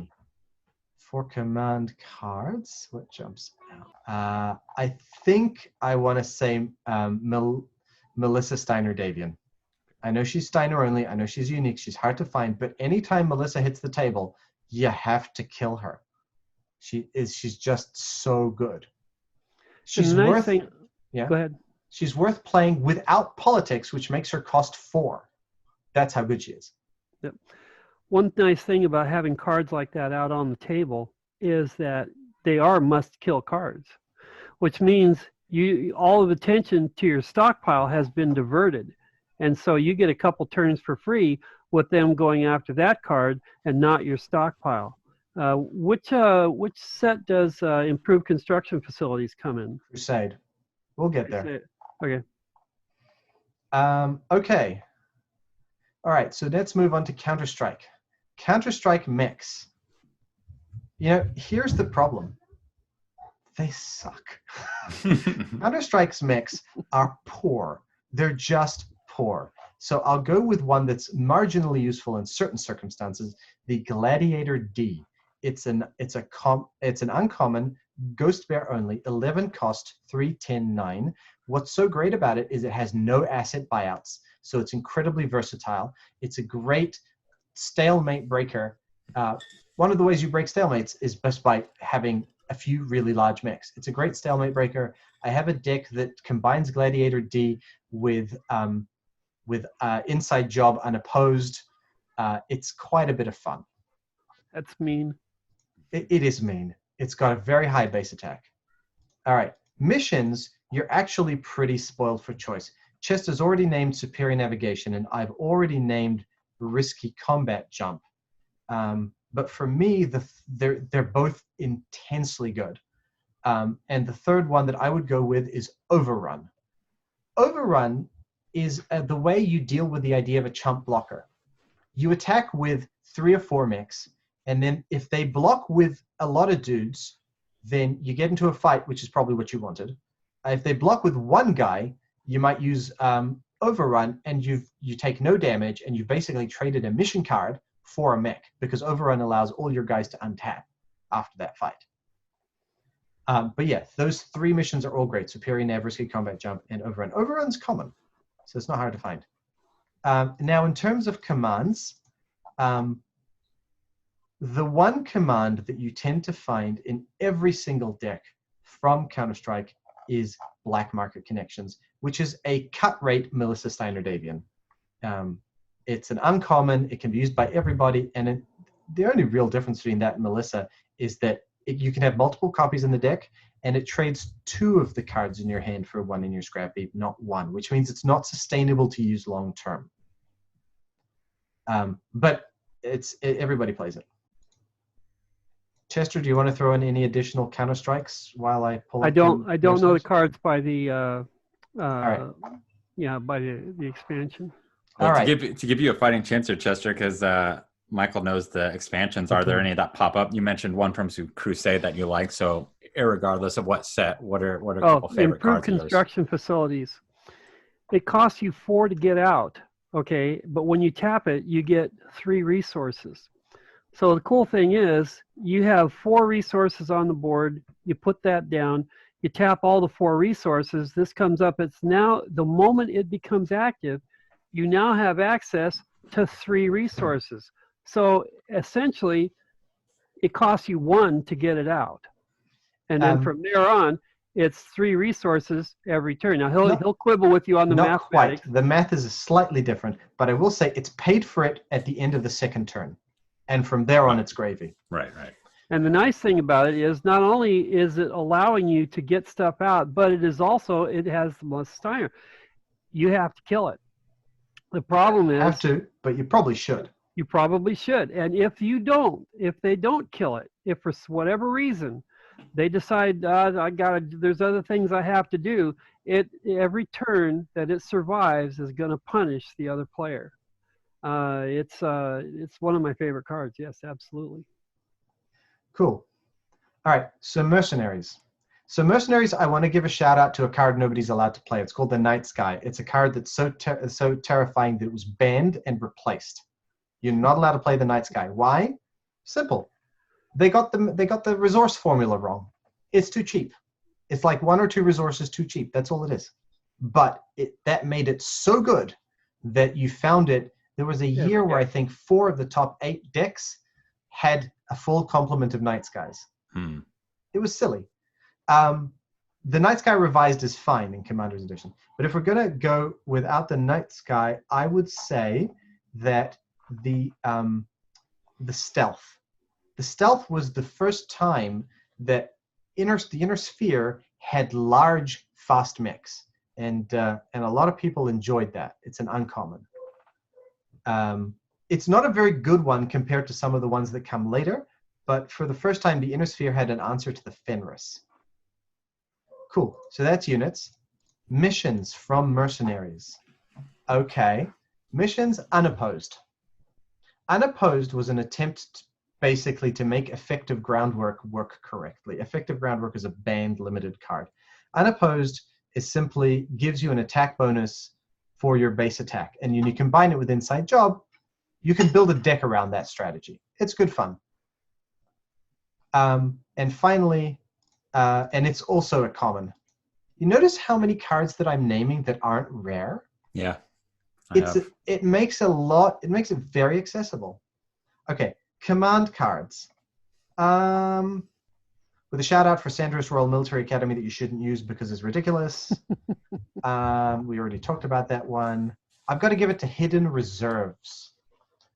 A common, again, anybody can use it. 1+3L, draw 3 cards. If you're playing, so remember that we talked about you have these 5 cards in your hand and you're drawing 2 and you're playing 2. And if at the end of the game you still have 5 cards in your hand, you're doing it wrong. Some of those 5 cards could have been useful on the table, right? Now, if you use all of them, then you have a different problem. And that problem is that you have to play the 2 cards that you drew every turn because you have no optionality, right? You don't have room to maneuver. But I would argue that you should end the game with 2 or 3 cards in your hand. Now, a typical deck will do this by playing some missions over the course of the game. But what if you want to play a lot of missions? What if you want to play a lot of free deploy cards? Well, you need to draw more cards. Hidden Reserves is the answer. It opens up a lot of strategies. And then that's Mercenaries. Mercenaries, by the way, introduced a lot of cards for mercenary contracts. Don't play mercenary contracts. Mercenary contracts don't work. The problem with mercenary contracts being that you have to pay for their upkeep, that you have to play politics, which is painful in a combat deck, and that if you don't win the initiative and use them in exactly the right place, your opponent's going to get the card, right? What is the point of playing a card only to hand it to your opponent? Because it's fun. There are ways to make them kind of work, and there's a lot of interesting mercenary contracts in the in Mercenaries that have weird and wonderful effects, like bring a mech down from your hand without paying the cost just for one fight, right? It's interesting. You can do interesting things with it. Yes. One thing about contracts is if you're going to use them, okay, you have to plan your deck around them. You cannot just throw them in for fun, or they will wind up, hurting you or costing you or not having the effects that you want. If you want the weird and wonderful effects that they give, you have to plan your deck around them. Some cards you can just throw in there just for fun because, let me try that or this or that. The mercenary contracts are not like that. You can't just throw them in for fun because there's always a chance that for whatever reason, your opponent may wind up getting you, and then he's got the access for at least one turn for the weird and wonderful. Right. Okay. Let's move on to the more fun sets. Counterstrike and Mercenaries are not nearly as interesting. Let's talk about Mechwarrior. Favorite Mechwarrior? I'm going to give it to the Cerberus. The Cerberus is an uncommon. It can be used by anyone in the inner sphere. It costs 9+3L, and it's a 3/7/8. Yes. It is one of the first and one of the best inner sphere hard-hitting backliners, right? With the attack of 8 that can be used by any faction. And it doesn't have an A cost. So the clients really can't make decks without assembly, but the inner sphere can. And so having a hard-hitting heavy mech without an assembly or a munitions cost is extremely versatile. You're always going to want to use the Cerberus. And what's the speed on that, Michael? Slow. It's slow. It's slow. It's okay. Yeah. It can be slow. It's big enough. Yeah. It's big, it's cheap, it's versatile, and everyone can use it, and it's uncommon. Cool. Missions in Mechwarrior. They're not that good, but let's say Evasive Maneuvers and its cousin Expert Timing. Now, Evasive Maneuvers is a rare, Expert Timing is an uncommon. There's a fun little Davian deck that's built up around getting huge quantities of initiative using a Crusade pilot called Natural Talent, and then spending it on Evasive Maneuvers and Expert Timing to get benefits. Oh, yes. But generally speaking, I would say the Mechwarrior missions aren't very good. And then finally, commands. Commands, you are so spoiled for choice. There are so many great cards. There are a wide range of highly playable, unique pilots. And we've already talked about Merchant Cast. We've already talked about Solaris Contacts. We've already talked about what you can do with Solaris Contacts and cards like Kai Champion of Solaris. So let's avoid all that and go for Corridor of Fire. Corridor of Fire is the first time that you could make the Fireball deck, because there were cards like Saturation Bombing in the limited set, and Saturation Bombing required you to spend 2. So these cards are about building up massive counterpiles and turning them into damage, unstoppable damage. Saturation Bombing had a 2-for-1 ratio. Corridor of Fire has a 1-for-1 ratio. I have a ridiculously stupid deck that uses Corridor of Fire along with another Mechwarrior command card called Hidden Location and a unique limited card, Takashi Kurita. It's based around Takashi Kurita prevents opponents from attacking more than once a turn. Attacks against Takashi himself do not count against this limit. So it turns your game into Magic again, right? Except that you can chump block 5 attackers with 1. But if Takashi is in a hidden location, you can't hit him either. So you're reduced to 1 attack per turn, which makes you trivial to defend against while I build up a massive corridor of fire and destroy your stockpile. It's really silly. It's not tournament viable. There are a number of cards that will let you deal with it straight away, but it's just fun. It's one of the very few ways that I've ever seen like a classic blue deck, like a lock them down deck, actually work. Okay, so that's Mechwarrior. Let's jump to Arsenal. Arsenal is where things got a little crazy because Arsenal introduced battle armor and vehicles. And battle armor and vehicles, battle armor for the clans and vehicles for the Inner Sphere both occupy a space in the design space. Do you remember I talked about Battletech's original sin, which is the 5 free resources you get for every card? Right. Vehicles, specifically free deploy vehicles, are a way to take massive advantage of this. Free deploy vehicles plus Sandhurst Royal Military Academy, or just free deploy vehicles in general. There are so many good units in this. Okay, I'll jump in on this one. Yep. My brain just Nightshade. The Nightshade's fun. The Nightshade is it costs you is 0 to get out and 1L, I think. It's 1 plus 2T. 1 plus 2T. Are you thinking about the Cyrano? No, you're talking about the Cyrano. I'm talking about the Nightshade.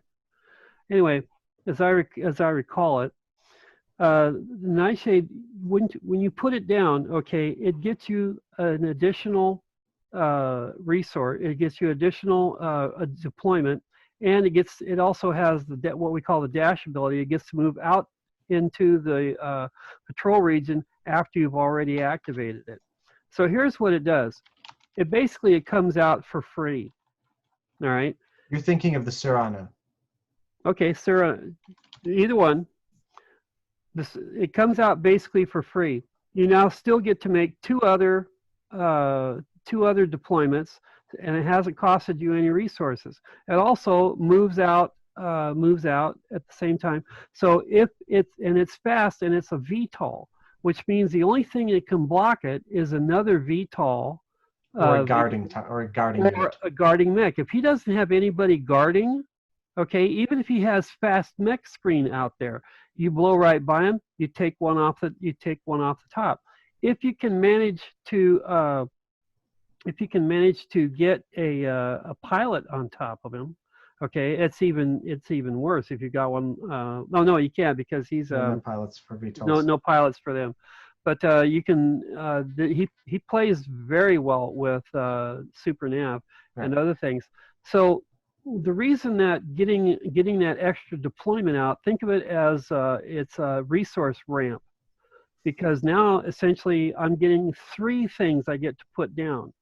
So if I'm normally putting down 2 mechs at a time, if I can also use an extra resource to either get 3 mechs out, which is not all that likely, but if I can at least get out an extra resource later on down the line, every time I get out a free resource for free, okay, it doesn't cost me a deployment, okay, I'm building up my resource base. So that's one of my favorite units. Right. And so you'll recall that we talked earlier about sort of having to pick something that was good in Counterstrike and Mercenaries in the unit space and having some trouble with that. Arsenal is completely different. Arsenal, you are spoiled for choice in the units. You have all of those free deploy vehicles. A shout out to the Galleon for being incredible. You have the Saladin, you have the Spectre. Oh, the Spectre, I think, is probably one that you really want to watch out for. It's common. It can be used by anyone in the Inner Sphere. It is the first time that the Inner Sphere have a fast defensive mech that really works. But you can't throw a rock at Arsenal without hitting a unit that is useful. They just did a wonderful job. Arsenal was fun because they didn't put a limit on Oh yeah, they messed that on up. how many, and people, as soon as Arsenal came out, people were building, incredibly broken decks of just as many, they still were adhering to the 6 only, but they were building, there was one called a Bulldog deck, where you just use all of these different Bulldog cards, and it's just, you run Oh, the board. It was yeah, insane. what's happening there is the Battletech original sin, right? Because Yep. remember, 5 free resources, and it works particularly well. So I mean, you had decks in the early days which were like Ullr decks, just playing, or urban mech decks. They would play 2 cost, 2 cost, 2 cost, 2 cost, 2 cost, just to finish their resource ramp early, and then just get all of these cheap units out. Once you add free deploy into the mix, you take it to a new level, because you're drawing cards with hidden reserves, and then you're just throwing your stockpile at your opponent in the form of free deploy vehicles. That's the Bulldogs, it's the Galleon, it's the Saladin, it's all of these LM vehicles that cost no deployment. So you can save your deployments for playing resources and for playing hidden reserves. And that was what made them institute the 10 non-mech limits. You cannot have more than 10 cards in your deck that are 10 units in your deck that are not mechs, because they just banged up against the original sin, and they didn't realize they were doing it. And wasn't the scrap on 5/6, wasn't that scrap on 6 when they first came out? Yeah, with scrap on 6, a lot of the cards still say scrap on 6, but vehicles scrap on a 5 or 6. And again, this is because of another attempt to compensate for the original sin. Free deploy vehicles occupy a space in the design space. Remember, like, you can design any mech you want. You've got, like, you pay this many resources for structure, this many resources for armor, this many for attack, this many for speed. So there's like a 4-dimensional space that you can operate in. And the zone in the design space that the vehicles in Arsenal have is a zone that's incredibly dangerous. And they hit it by accident. I genuinely believe they didn't understand what they were doing. And then they put in the 10 card limit, and they put in the more, like, the 5 or 6 scrap as a way to paper over the problem. But yeah, there's so much good here. Sometimes they leave the gate open, and the cows get out. That's right. That's right. And this is also the set where logistics starts to become, like, once you introduce a wide range of available free deploy units that cost logistics to hidden reserves, which costs logistics, you find that logistics becomes so much more valuable. Cool. Let's talk about missions. Missions, there's nothing. There's really nothing worthwhile except for one, Steel Talons. It's a Jade Falcon only rare mission. It is the only mission in Arsenal that is worth a damn. It's an auto include in any Jade Falcon deck if you have it. And finally, let's talk about commands. With commands, I'm just scanning through. There's a lot of interesting stuff, but there's one that stands. There's two. I have to name two. The first one is War Funds. War Funds is in every deck in the game. It's a common. It is a 1 resource card, tap for a resource, but also scrap to go hunting through your deck to find any resource. We have an optional errated version available because it is so powerful, because War Funds is always the right answer in every situation to what resources should I put in my deck. It's everywhere. It's a broken card and the statement, yes, it's a broken card, but everybody can use it, is not one that holds in my book, because War Funds is a spike in the meta, and it's a spike that's available to everybody, so it's not a gigantic problem, but it's always the right choice. That's why War Funds as a common you'll find selling for a lot of money, because it's every deck. The other card that I want to name, because it creates more gnashing of teeth than just about any other card I know, is Suicide Troops. Chester's laughing. I've made so many. I love Suicide Troops. God, it's incredibly fun. Suicide card to Troops, play. let's read this card because you have to understand what's going on. It's an enhancement that goes on a vehicle. Usually you put it on a VTOL because it's for when you get unblocked and you don't want to be blocked. When you attack a site and you're not blocked, you put a counter on the site. During your opponent's repair reload phase, which is analogous to upkeep, for each counter on each site, it deals 2 damage to that site. So you put it on the stockpile, and now the person's taking 2 damage every round for each counter. If I attack twice, they're now taking 4 damage. Now, there is a technique for getting rid of them. You could tap any number of mechs to remove that many gorilla counters and scrap twice that many cards. So if there's a single gorilla counter, it's doing 2 damage every turn. And to get rid of it requires you to tap something and take another 2 damage. It's a gift that keeps on giving. Oh, you can drive opponents to despair with this thing. Yep. Lao Kurita decks with 12 VTOLs or something like that are designed around getting into play fast and getting the VTOLs on target fast with missions like forged mission orders that will prevent blockers. Oof. It's rage-inducing. And also an uncommon, right? Again, with the not so many rares. Okay. That brings us to Commander's Edition. So Commander's Edition primarily is a reprint of other sets. Yes. So I want to focus only on the cards that are substantially different. And the unit that I want to call out is the Spider Revised. The Spider Revised is an excellent, cheap, free. It's one of the only free deploy units that does 2 damage, and it's fast. And you can play it in any deck, and it's cheap. It's just an excellent mech. Spider Revised is a great choice for just to pepper into any old mech. And it's a common, so that's good. In terms of missions, let's see, are there any missions that were significantly changed? No, all the missions in Commander's Edition are from other sets, and none of them that are worthwhile had any significant differences in them that I can think of. But there are some command cards that are worth looking at. Some command cards changed in their rules, like Inside Job very importantly changed. It used to be that Inside Job allowed you to attack without being blocked that turn. Which meant that if you put a Bearer of Mackenzie Hammer, which allows you to untap and reattack as long as your dice rolling is good, you could use the Inside Job multiple times. Boom, boom, boom, boom, boom. Doesn't work anymore.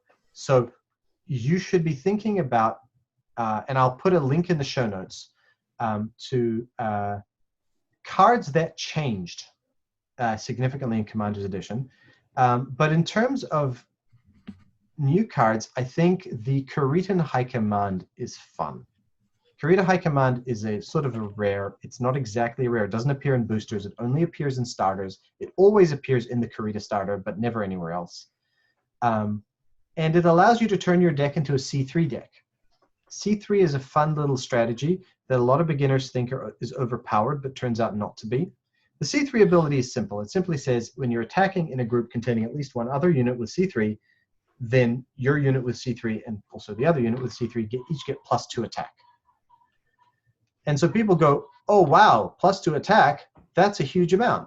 But it's actually not that great. And the reason it's not that great, first of all, is that C3 as an ability costs a resource. So any mech with C3 costs 1 more than the same mech without C3. So you're paying for it, that's the first thing. And the second thing is that, remember how I talked about table intelligence, like understanding the decision space in the table? And if I attack with this, he'll block with that, and then that'll leave him open for this and that, blah, blah, blah. Once you get good at that, C3 decks start to become a problem because they're ridiculously easy to outmaneuver. Because the C3 player has a choice. He has to say, if I attack without the pairing up, then I'm paying extra resource for every mech for an ability that I'm not using. And I'm going to lose because my mechs are more expensive than they should be. But if I attack only in appropriate pairings or groupings, then I have cut out a wide swath of my decision space that I know my opponent knows I will not use. because it's inefficient. And so now you become so much more predictable. And for an opponent who understands how to take advantage of that predictability, you're relatively easy to beat. But with the Kharidan High Command giving you free C3 everywhere, right? You play a non-C3 deck, you shove it in there, and if you get C3, well, hey. And if you don't get C3, you don't. So it's a fun card. Which brings us to the last set, Crusade. Okay, Crusade units. What's good in Crusade units? Crusade has a decent range of solid units. I think I have to say the Hankyu Prime. Another one of those common cards that is guarded jealously because it works everywhere. Do you remember we talked about how munitions is not good? So a player who's building an advanced deck is either playing AT, ALT, or LT, and they're looking for mechs that are decent that don't have these extra buyouts. The Hankyu Prime only has an AT buyout, which means it's incredibly versatile, and it has ECM, which means you can pretend it's got one more armor. It's a 0/4/3 with ECM. It can be used by any clan. Unlike the Fenris Prime, which is also an excellent 3-cost, 3-attack fast mech, the Hankyu Prime doesn't have a munitions buyout. It's so versatile, it's so useful. It's the right choice for a fast mech in almost every situation for clanners, which I typically am. Okay, missions. All right. Missions, I'm going to give you one good one. No, missions are good. I'm going to give you 2 good ones and 1 trap. Here are the 2 good ones. Force of Will. Force of Will gives you, if you have a pilot, gives you a huge amount of attack bonus and prevent 1 damage, which means it will score a kill and prevent a kill, right? It's incredibly sought after. It is a rare. It is one of the most sought after cards in the game. Similarly, Viper's Maw. Another rare card, only usable by Clan Steel Viper, which is a terrible faction, but it's one of the things they really have going for them. Do you remember we talked about stalemating, about getting stuck in the situation where you're trying to create uneven trades, right? Viper's Maw is a card that makes uneven trades happen. Viper's Maw is, let's read it. Choose up to 2 opposing untapped units that are not in the battle and force them to fight you. So if you attack with a large group and your opponent uses a chump blocker, you can pull in 2 more dudes, and now you've got an uneven trade, and you can destroy all 3 of them for the cost of a mission. It's insanely good. And now the 1 trap card, Conquer. Everybody says, wow, Conquer. I get to take control of your cards? That sounds amazing. Doesn't work. Why doesn't it work? Because you have to lose initiative. While attacking. While attacking. How do you lose initiative while attacking? If you have tactics in play and you're attacking and there's no blockers because you got the target, and if you've got tactics in play, and they probably have tactics in play as well, but you're going to win your initiative, right? So it's useless. If you don't have tactics in play, you can do this kind of if they have tactics in play by using jump after initiative has been determined. People have run around trying to make Conquer work. It just doesn't. It's got some like weird little uses, like taking control of a mech with Kai Champion of Solaris on it. If your opponent has Kai Champion of Solaris on it, on a mech, you attack the mech, you get to conquer the mech because Kai means they always win initiative, and then you get to take their mech and you get to take Kai with it. It's a fun little trick. Mark Roberts pointed it out. I hadn't seen it, but Conquer is generally speaking a trap. Don't use it. Now, I'll intervene here on Conquer. As the game goes along, they introduce new things. Like in Arsenal, they introduced vehicles. with Commander's Edition. They introduced high commands. They're introducing new things as they go along, similar to Magic. As they bring in new expansions, they bring in new keywords. One thing they brought in, they quote introduced here with Conquer, with the last one, was this whole idea of if you attack and you lose initiative, which is virtually impossible under extremely limited circumstances, you get this amazing, cool benefit, right? But why put that in there? Well, because I believe it is, just my personal opinion, but I believe that this was a forerunner, okay, that had they continued on, when the next expansion or two, there would have been cards that would have enabled you to lose initiative and get a really cool, it's a power card, in other words. There were a number of other lose initiative cards in there, but it was basically designed for the defender. Okay, if you lose initiative, steady fire. Yeah, if you're defending, now all of a sudden, you've got an extra bonus available to you that's not normally available, not available to attackers. So they're introducing this whole lose initiative thing, but for the attacker, there's this really wild thing. So this was something I believe that was coming on, like a number of other things. They never got around to arrow fighters. We could go down a laundry list of stuff that they never got to because they didn't last long enough. But this was a rather unique kind of slided in there type thing. Yeah. Okay. Cool. So then we are on to commands. And for commands, I think the one that I want to call out is Hasty Alliance. Another rare, sorry to say. There's a lot of very valuable rares in the final expansion.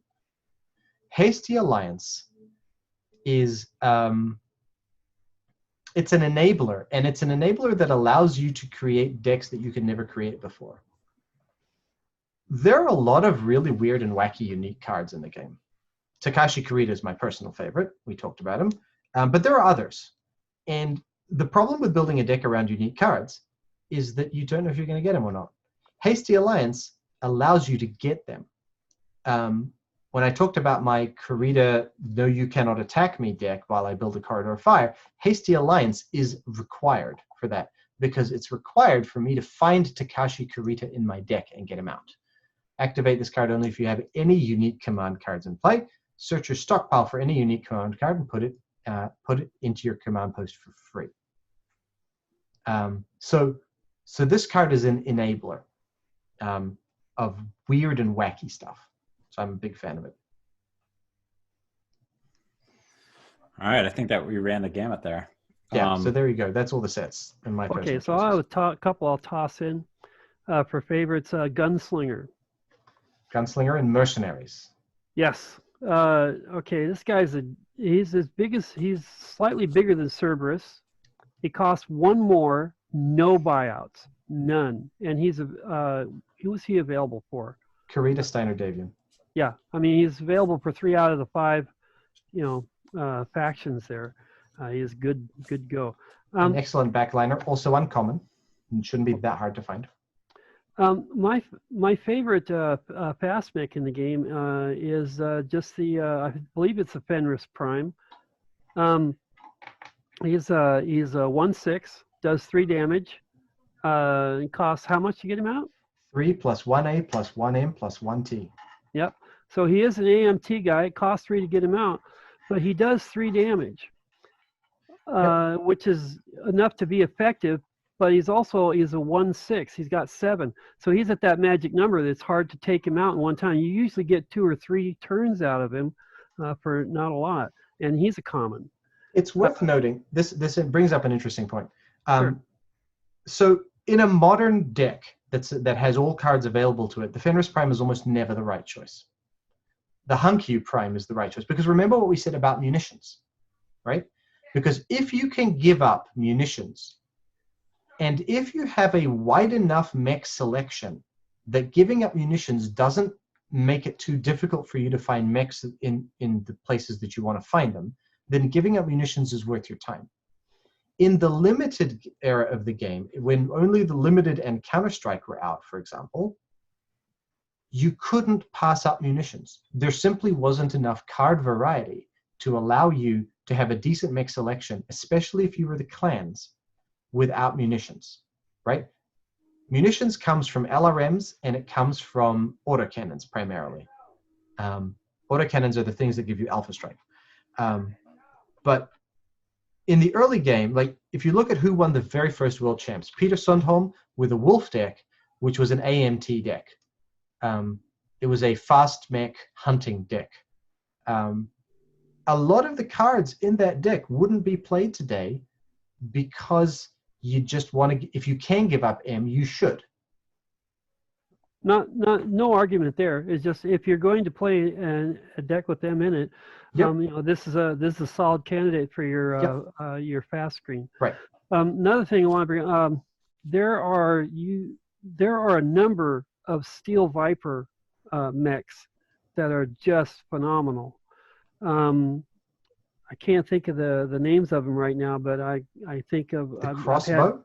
The crossbows. Oh my gosh, crossbows are insane. Yeah, this is worth mentioning. The last World Championships was 2001, but the last heavily attended World Championships was 2000. And the winner of the 2000 World Champs used an invading clans deck. So we didn't mention alliances, which are a new feature in Crusade, which allow you to do sort of multi-faction decks. So he had a deck that could use all, they give you a penalty as well, so it's not just cheese. But the invading clans deck was a tactics logistics deck. It wasn't ALT, it was LT. And it used Viper's Maws, and it used merchant cast to get down improved construction facilities. And it had to face the problem, if I don't include assembly, what clan mechs can I use? Because almost all clan mechs use assembly. Certainly almost all the good ones. And it drew heavily on Steel Viper's crossbows, which did not require assembly. So it's worth looking at that deck and trying to understand how it works. I would argue it abuses merchant cast. We've talked about that already. But yeah, you don't have to stick with the basics. There are some weird things you can do. And this is a nice thing just about the whole system itself. On the surface, it seems pretty cut and dried. You choose different factions. You put mechs into the factions. Some of them are generic. Some of them are specific to each faction, and so you can build decks for each faction and have a different flavor out of each one. But there are also ways to mix and match. Because you got generics that can go across all the different factions, and each time you put a certain generic card into a specific faction, it seems to do something different because of the flavor of the faction.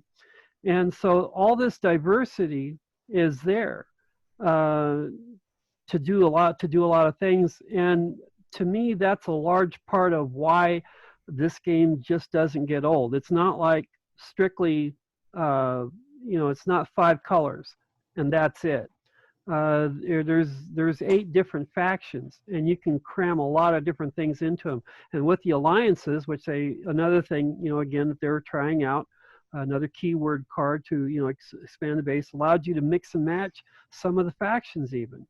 And so this great diversity of the card game is reflective of the whole entire universe of Battletech, which has gone on for 35 years, which is just, there's all this lore, there's all these stories, there's all these mechs, there's all of this just rich texture to this entire universe.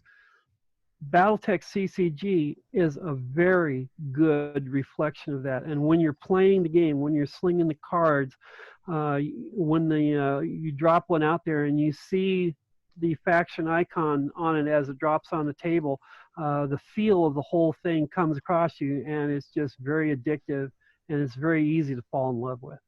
Yeah, the thematic heft of the game, if you contrast it to Magic, which is of course its closest relative, the thematic heft of the game is something that Magic just doesn't have, because Magic didn't have a pre-existing universe and a pre-existing lore. They kind of made it up on the side, and the lore in the universe has never been that important to the players of Magic, right?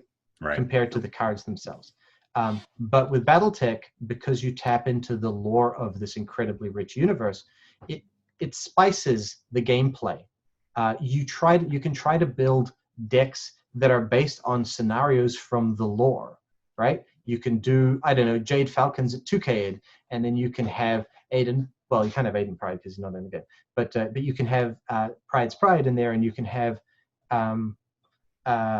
like you can have some Compstar in there, and you can face him off against Anastasia's Focht, who, by the way, is a terrible card unless you're playing against clanners. So great to put in a scenario deck, not great to put in a regular deck. But there's all sorts of ways to add spice and flavor. That's a good sideboard card, maybe. He's not bad as a sideboard card. I don't know if he's that good. I'm not that good at sideboarding. Oh. If Peter were here, he would tell us the answer to that. Well, let's dive into the kind of idea of the factions, and kind of what are some favorite factions, what are dominant factions, kind of what's are factions. You mentioned that the Steel Viper, I think it was, that just kind of fall flat. What are now? All right, let's see. So let's start with the clans because they're easy. So you've got 5 clans: Wolf, Jade Falcon, Ghost Bear, Smoke Jaguar, and Little Baby Steel Viper, introduced in the final expansion. So forget Steel Viper, right? Steel Viper has got a couple of cards. It would have had a lot more, I'm sure, but it's only got a couple of cards. Now, some of them are very good, right? Paragard Zalman, the unique, is excellent. Viper's Maw is excellent, but they're generally better when played in an Invading Clans deck with the other clans. So they're not really... You can have some fun with them, but they're not that interesting. The Smoke Jaguars are the next to go. The Smoke Jaguars just don't do anything well except missiles. They do missiles well, but missiles aren't very good. So I have a Smoke Jaguar missile deck. I use it as a teaching deck. It's fun. It's not going to win any prizes, right? Kind of fun. It functions okay, but most people don't find there's a lot of flavor in Smoke Jaguar, which leaves the remaining 3: Wolf, Jade Falcon, and Ghost Bear. Ghost Bear. And I would say of those, the Wolf are the most competitive. They've also got a lot of rich cards. They love to go for speed hunting. The Jade Falcons are the next most competitive. They love their elementals. They have cards like Steel Talons. They're okay. They're decent. I love playing them, but I wouldn't send them to a tournament. And the Ghost Bears are also fun, and you can do a lot with them, but again, like, they won't reach great heights. Only the Wolves and the Jade Falcons, I would say, are tournament viable. The Smoke Jags aren't fun. The Ghost Bears are fun. The Steel Vipers are what you'd get if you took a clan generic. If you want to build a Steel Viper deck, build a clan generic concept deck and then throw in a little bit of spice. So for example, I have a Steel Viper deck. I use it with the combo of Warrior Cast and Sibco Allegiance, which are 2 clan generic cards that allow you to basically get a lot of fun out of your pilots. Warrior Cast, Sibco Allegiance, and Star Commander. And those 3 cards are clan generic. So I was like, okay, fine, I'll toss this into Steel Viper and add a little bit of spice, and that's it. So those are the clans. Going to the Inner Sphere, Chester, do you have strong opinions? Otherwise, I can rattle them off as well. Karita and Steiner have a wider variety of specific cards that are just specific to them. I think a better quality of cards that are available specific to them than the other houses. Merrick has a very wide variety of all different kinds of things. There's so many cards that have the Merrick stamp on them. They share them with others, but that's a reflection of the lore. Liao is very narrow in its mech, or it's really good mech assortment. But you put some good generics in there, and Liao can come out. It's very hard to make a Liao deck, though. They are the tricky guys. They want the politics in there. They have got all kinds of stuff that do that. But you go heavy on politics, it makes you go light on mechs. And if you don't have a lot of really good stuff to go in there, then you got a problem. Davian is kind of like your all-purpose. They've got a lot of good mechs. They've got a lot of good missions. They've got a lot of good personalities. they're kind of like a jack of all trades. They do most things well, but there's not a lot of things that they do extremely well. So that's kind of your inner sphere. Let me tackle some of those because I happen to disagree on some of them. What? I haven't. You're shocked. I'm shocked. Right. Okay. So I would say that the most newbie-friendly factions in the inner sphere are Steiner and Davian. It's hard to build a poor Steiner or Davian deck. They have, as you say, they've got a wide range of things that are available to them. They've got a couple of chase cards that you just love to get out, like getting Kai Allard Lau out, always fun. Getting Prince Victor Steiner Davian out, always fun, right? And you can say this is one unique, but it's always great when he comes out. Super good. Melissa Steiner Davian, and they both got great mech selection. Karita, don't downplay Adam Steiner. I will downplay Adam Steiner again and again. Yeah, that's terrible. All right. You go right ahead. He untaps a mech. Yeah, always but he requires helpful, P. Nice. He requires P, I think. Oh no, not the P thing again. Yeah, if he were only required tactics, he would be great. But you don't want to layer politics into a combat deck necessarily if you can avoid it. Okay, so Steiner, Davian, easy to do well. Karita, harder. It's hard to understand really what Karita stands for. You might say C3, but I'm not so, like C3 is a fairly good generic concept. Karita's got a lot of mechs that don't use assembly, so if you're looking for a deck that won't have assembly because you're doing something like LM or LMP for whatever trick you've got up your sleeve, Karita's not a bad place to go for that. But I find it difficult to make a Karita deck come together. The third place getter in the 2000 World Champs, after first place Invading Clans and second place Star League, was a Karita deck based around a not particularly Karita-themed situation. He used strategic bombardment to destroy resources. And he just happened to decide that because he was doing LM, it turned out that the Karita mech mix was better. So he picked Karita, but it didn't feel Karita-ish. Lau has a very strong but very narrow theme, which is dirty tricks, right? Play politics and do dirty tricks for the entire duration of the game. That's all you do. Like, you do have mechs, of course, right? Because you can't just leave your stockpile open. But playing dirty tricks is your raison d'etre. Lau often requires a fair amount of access to rare cards. It's not a forgiving faction. No, right? It's not something you can play. It's not something you can make a deck that will win most of the time without politics. No, I mean, you can do politics, but the point is that having gotten politics, you're now trying to find the right dirty tricks.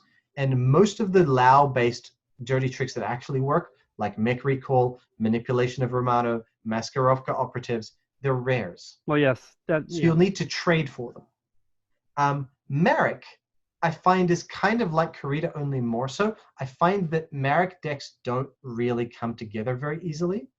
The Marek Gorge Master deck that got highly placed in one of the World Champs is another example, like the Karita deck I mentioned, of taking a few cards here and there and making it work. Marek has an excellent Commander's Edition revised mech, the Anvil revised. It's an exceptional mech. It's a 5-cost AT. Again, notice one of the things that makes it great, it doesn't require munitions. And it's like 2/6/4 with ECM moderate. It's kind of like the Man of War Prime, but a bit more of a pain in the butt to use. I find that it's hard to make Marek decks come together. So that's the core 5. Do you want to talk about the last 3? Constars, Knives, and Rasselhag.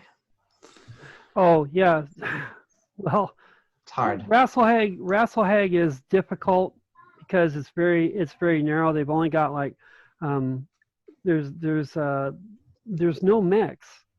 There's no mechs. They've got no mechs. They have about 4 individual character cards.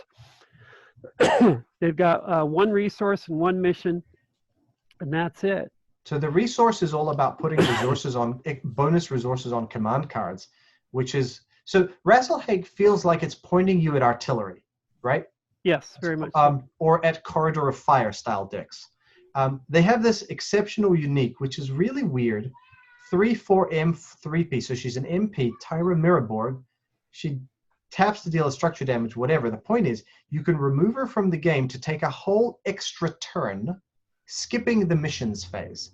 So for example, if you're building up a gigantic Corridor of Fire and you're about to die, and all you just need is for your Corridor of Fire to get enough tokens on it to reveal it, and then just go boom, then that would work. But it's like the card that gets people dreaming, but it's really hard to make work in practice. So I would say, forget Rasselhaig, just do what I did with Steel Viper, which is to take a principle that's generic, shove a little bit of Rasselhaig flavor on it, and then punt it into that. St. Ives has... The other one is Comstar. And Comstar is actually an interesting faction to use. Early on in the game, there were a couple of cards that were found, like a Mongoose. Everybody was putting Mongoose in. The Mongoose was exceptional mech from Limited. Everywhere. Everybody had them in their decks. Later on, they realized, oh, wait, this shouldn't be a generic card. This should be a Comstar only card. So in Commander's Edition, it's reprinted as Comstar only. And that is the governing rule. Yep, and there happened with, there was the Hussar, which was a free-to-play, fast also. So there were a couple of cards that when they got taken out of the generic area, they got put into Comstar, and which kind of upped the game a little bit for them. But they're twitchy, Comstar is. They've got a number of large fatties, but they've got some interesting things. Like I said, that's how I won my deal, was with the Comstar Deep Agent. Well, and then what was the other one we're missing? Sandhurst Royal Military Academy, which I encourage nobody to use. No. What was the other faction we're missing? Oh, hold on. Let's talk about that for a second. So Sandhurst Royal Military Academy is a deck winner, is a tournament winner when combined with free deploy decks. So the combination was free deploy units, hidden reserves, Sandhurst Royal Military Academy, and Star League. Star League was there because it allowed you to get a much better selection of free deploy units. And this deck just blitzes tournaments to the point where, as I've said before, like, set it aside. Everybody knows it works. Nobody wants, we don't want you to, don't bring it to the table anymore. But Sandhurst Royal Military Academy, which we do have an errated version of, by the way, is a Comstar card. And without it, the Comstar faction feels a lot weaker. Yep. Which brings us to St. Ives. Oh, St. Ives. Again, no mechs. No mechs for St. Ives. So not enough cards to build a theme out of. Yeah, there's not. And then there's the one that you may have forgotten, was the Novacat. No. You're thinking Wolf's Dragoons, but that was... Novacat's not in the game. There's a mech that had... There's one mech that has the Novacat thing on it. No, it doesn't. No, it's called the Novacat. That's not true. What you do have with St. Ives, you have a couple of cards that are particularly, like, they get your mind thinking. One of those is Dropship Intercept, which is a mission. Play if you are the defending player and don't have any blockers, deplete all attacking mechs at the end of the mission. So if you can lure your attacker into attacking with a bunch of dudes, and you can take the lump, then you can deplete them all, which means they won't untap on his next turn. The other one that's particularly, the one that I use for my St. Ives deck, my St. Ives deck is a deck with arms reduction and work stoppage. Work stoppage, when you activate this card, choose any asset. Players with that asset available may not ignore asset costs specifying that asset, which includes you. So you could say, for example, so arms reduction means that people can't spend more than 2 resources any turn building stuff. And on top of that, you could do a work stoppage on assembly, which means that all of their mechs, you have to pay the assembly buyout, right? So now, not only do you have fewer resources to use, everything's more expensive. So there are things you can do with St. Ives, but it's a very limited faction. You thought Lao was limited, St. Ives is even more. Very much so. It So was there we go. a, Those are the can. it was a shadow. It was, I just looked at it. It was either Shadow Cat or a Nova Cat, and it was it had the Steel Viper on it. And it was the only, and we never see Steel Viper again until Conquer. Oh, Shadow Cat Shadow Cat. is in Arsenal, and it's the yeah. So you're right. Steel Viper is introduced in Arsenal, not in Crusade. There were two cards. The Shadow Cat A and B were Steel Viper cards. So it was weird. It's just weird. So that was just another one of those little hint type things that we're not limited on all the clans because there's like 20 different clans. We're not limiting all the clans here to just these 4 major ones. They were throwing things out there, little bits here and little bits there, where they were going to expand them later on. It's not like they just dropped the ball on this and decided they didn't have any plans for it. They had plans to expand this thing out. They had different card types, different mechanics, different factions. There were so many different things that they could have done if they had just continued on with it. And that's the shame part of this that it breaks our hearts, is that this game could have gone so much farther and done so much more, many things, a number of hints here and there, that were dropped for things to look for in the future. That just never happened. You guys have talked, off and on about tournaments. Are there still tournaments that go on? Are there gaming conventions where people are meeting up? Self-organized. So tournaments. So first of all, if you want a tournament, you probably need at least 8 people to start with. Right. And if you get 8 people, and everybody agrees to show up, and everybody actually shows up, you could probably do a tournament. But you probably want to do a drafting tournament to start with, because the problem with tournaments is that the meta was left in a spiky state, right? There are a number of cards that have issues. So the first thing, if you want to play a constructed tournament, the first thing you have to do is either ban or errata about 8 or 9 cards to smooth things out. And so now your challenge is find a group of players willing to accept that errata, because remember, there's nobody in charge, right? There's only general agreements. I have considered setting up some sort of tournament with sort of the erratas as written, as we wrote them, and the problem is, you know what? It might work now. I don't think it would have worked 2 years ago when I was last trying it, but it might work now online. That's one way of doing it. Over a course of months. Another way of doing it, and we saw this in our Bay Area tournament, or in our, not necessarily a tournament, but a group, okay?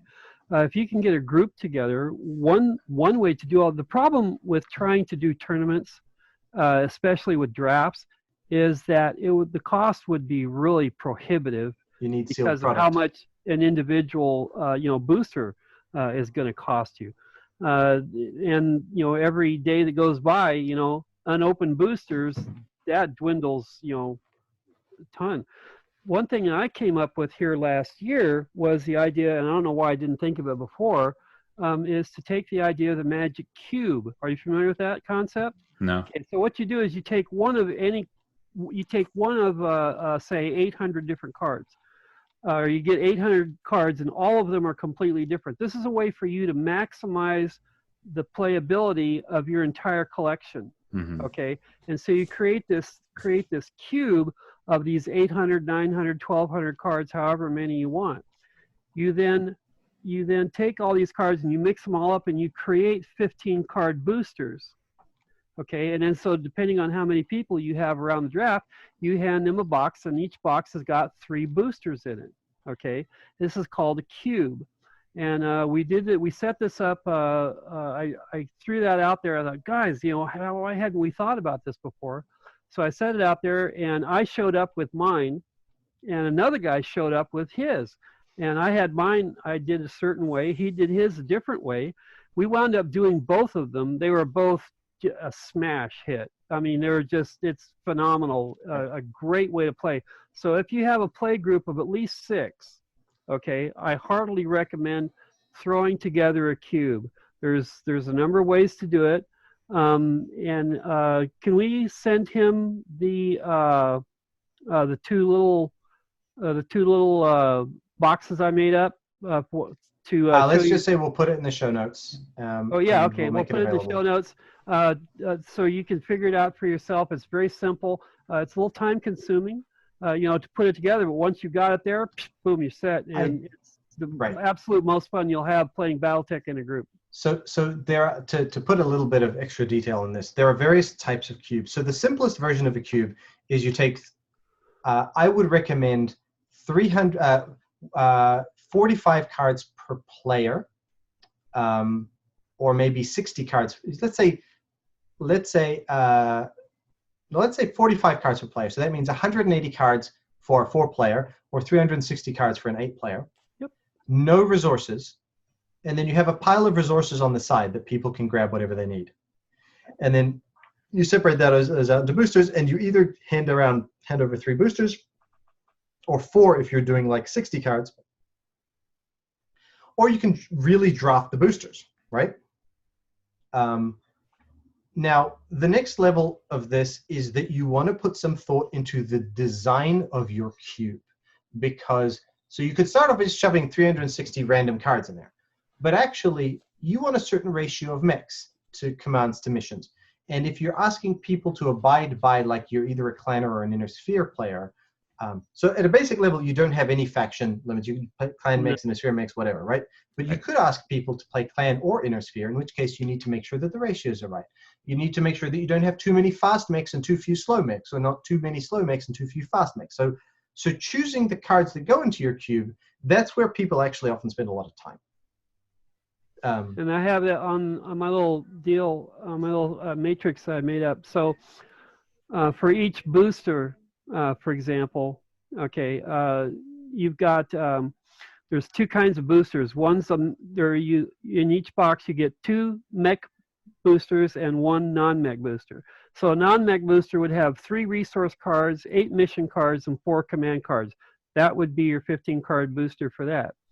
For the mechs, each one would have 3 fast mechs, 4 moderate mechs, 5 slow mechs, and 3 different vehicles in the speeds as well. Right. Okay, and so you have 2 of those boosters, and so now it's 2/3 mechs, 1/3 not, and from there, once you do your draft and whatnot, you wind up with very, very playable decks. They're a lot of fun. Like I said, we had more fun than we've ever had before. It was great. There are a lot of cards that won't show up in any self-respecting constructed deck, but that still do pretty well in draft.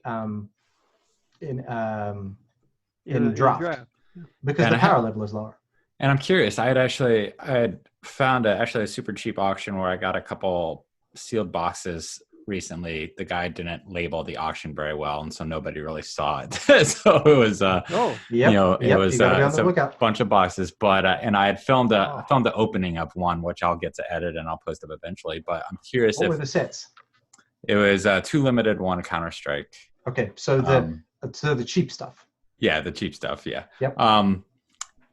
But it got filmed, and so there's basically a record there of what those boosters were, and so there's a way that you could kind of reconstruct that box if someone films what they opened for a box to see what the actual packs were, and then you could take those packs into a tournament and say, what is it, six players, 6 packs, and I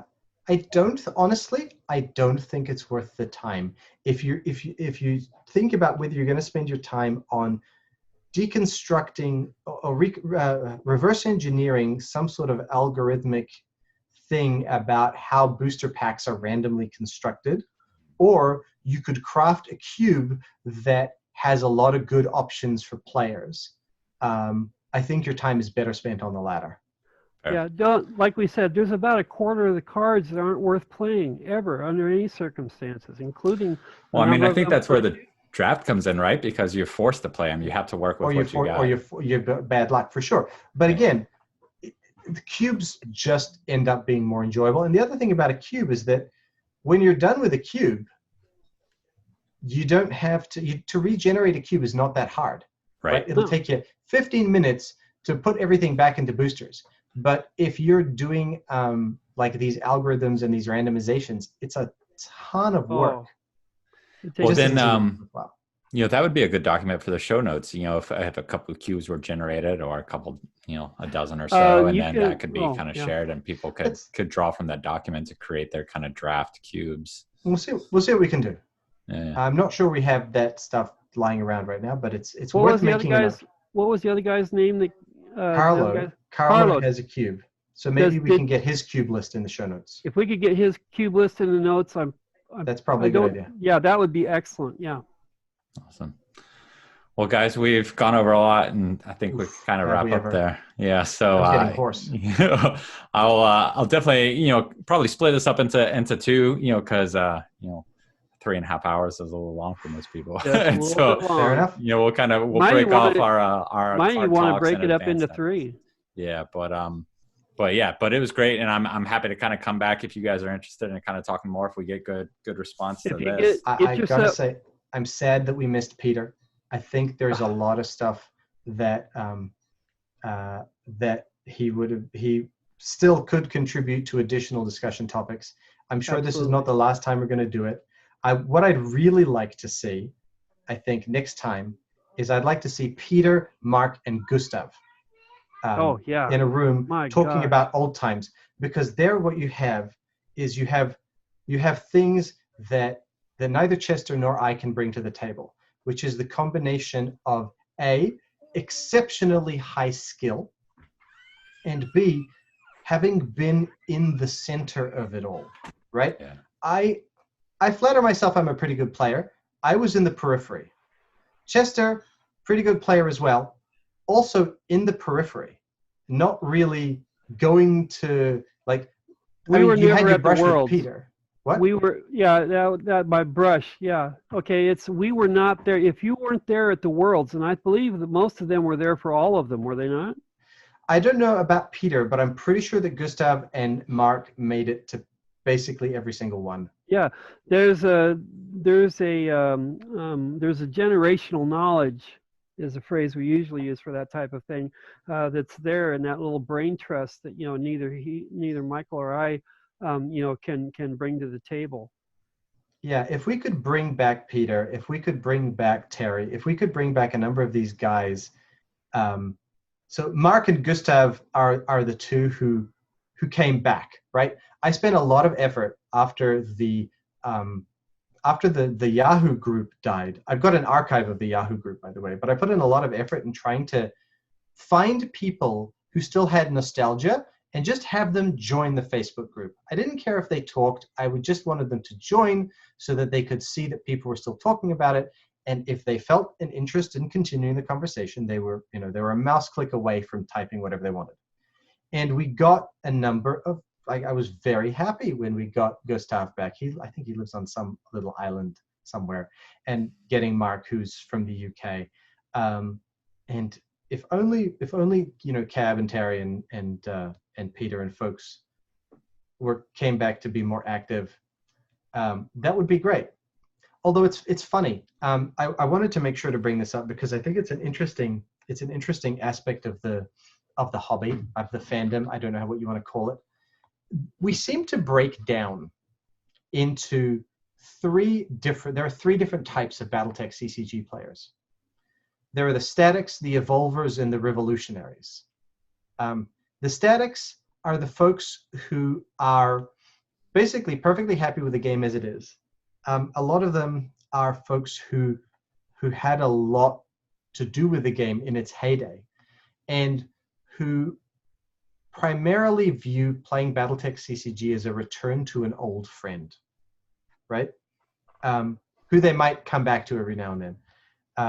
You have the revolutionaries, who are folks who would really like to see the game's mistakes corrected or fixed by sort of rebuilding it from the ground up, right? There was recently a post about this new game called Redline, There are folks who are trying to build their own BattleTech card game with inspiration from the BattleTech CCG, but these folks generally think that some of the problems that I brought up, like the issue with the original sin problem, or the fact that the assets are so unbalanced, or that command cards just aren't that good, are things that cannot be solved except at by tearing apart the basic rule set, which has the side effect of forcing you to throw away the existing cards, right? And then there are the third group of folks who are the evolution folks. I think both Chester and I fall into that category, and we can talk about the consequences of that some other time. But folks who believe that there is a way to carry the game forward without significantly changing the core rule set, and with still allowing you to play the old cards without having to rebuild it from scratch, but also not willing to accept that the state of the game as it was left in 2001, for example, with Sandhurst Royal Military Academy not banned or errated, is fine, and that's just the way it is. So the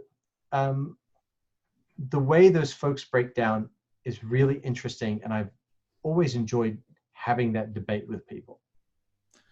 Well, I mean, I think there's going to be good response. Just kind of looking at the Facebook group and the interest people had when I kind of mentioned this, and your kind of question that you float out there for getting some kind of Twitch streams of games or whatnot going.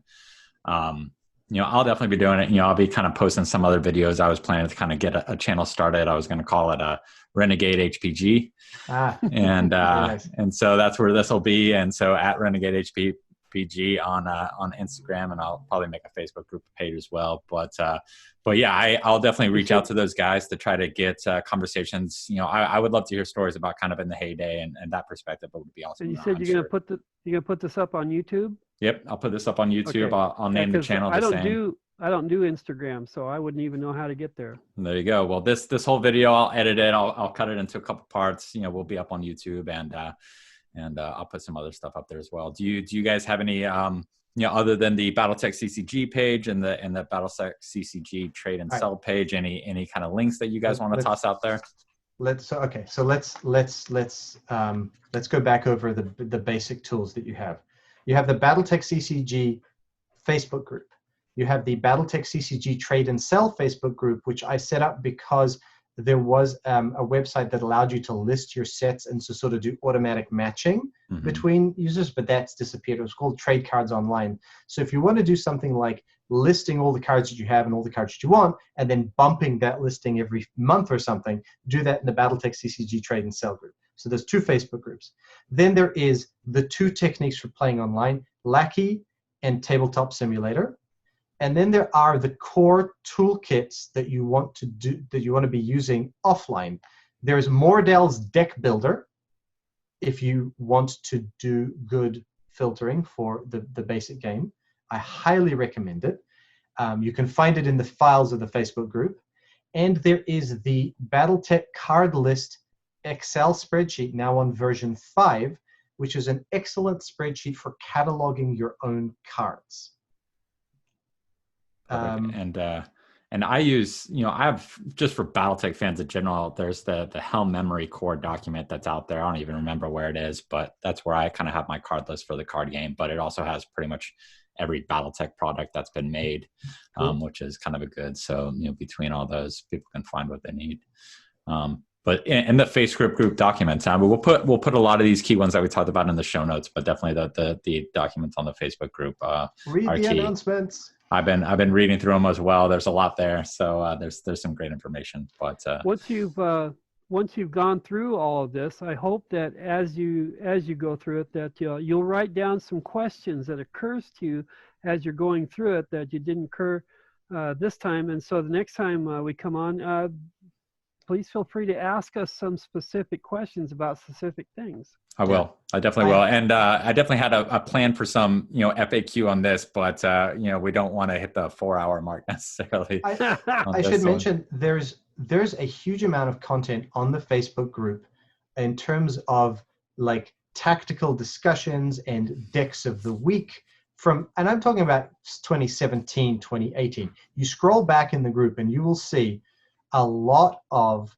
um, a lot of advice, a lot of tactics, a lot of deck lists, and a lot of random chit chat, of course, as well. But there's some great series out there, especially from Mark Roberts with his Deck of the Week. I did a short series on basic tactics. There's a lot of good content. Awesome. Well, let's see, guys. Well, let's wrap up there. And, also I'll say if people that are listening have those questions, put those in the comments, and we can all kind of interact and kind of answer those as we go. Chester, what was? One last item I'll toss up. We have 567 members on our Facebook, on the Battletech TCG Facebook page. There's 550 people out there that are paying attention. Some of them more than others. As usual, there's not as many that comment, but please come on by, say hi, or just hang out. Yeah, and even just kind of mention kind of where you're located, and people can find each other. If you read the announcements, you will find we have a Google map going, which allows people to put their location. Obviously, it's optional, but yeah, we've had at least one situation where I saw someone post, "Hey, there's a guy near me that I didn't know about. Let's set up some live games." So we've made at least one friendship. One connection. Yeah, I put mine on there, but I think it was 300 miles to the next player. So if we can get more of those 500 people on there, I'm sure that'll fill out that area a little bit more. Great. Awesome. Well, thanks again, guys. We'll definitely circle back around and have more conversations like this. This has been great fun. Thank you. All right. Thanks, guys. Right. Thanks. Yep. All right, Battletech fans, that is a wrap for the first episode, part 2 of Renegade HPG podcast. If you like that, please don't forget to give it a little thumbs up, like, and subscribe to the channel if you want to catch more content as it comes out. And if you have any questions, certainly about the game that we didn't cover, put them down in the comments, and we'll be kind of looking at those. And if we can answer to kind of fill in any gaps in the information about gameplay, we'd be happy to do that for you guys. So thanks again for watching, and we'll catch you on the next episode.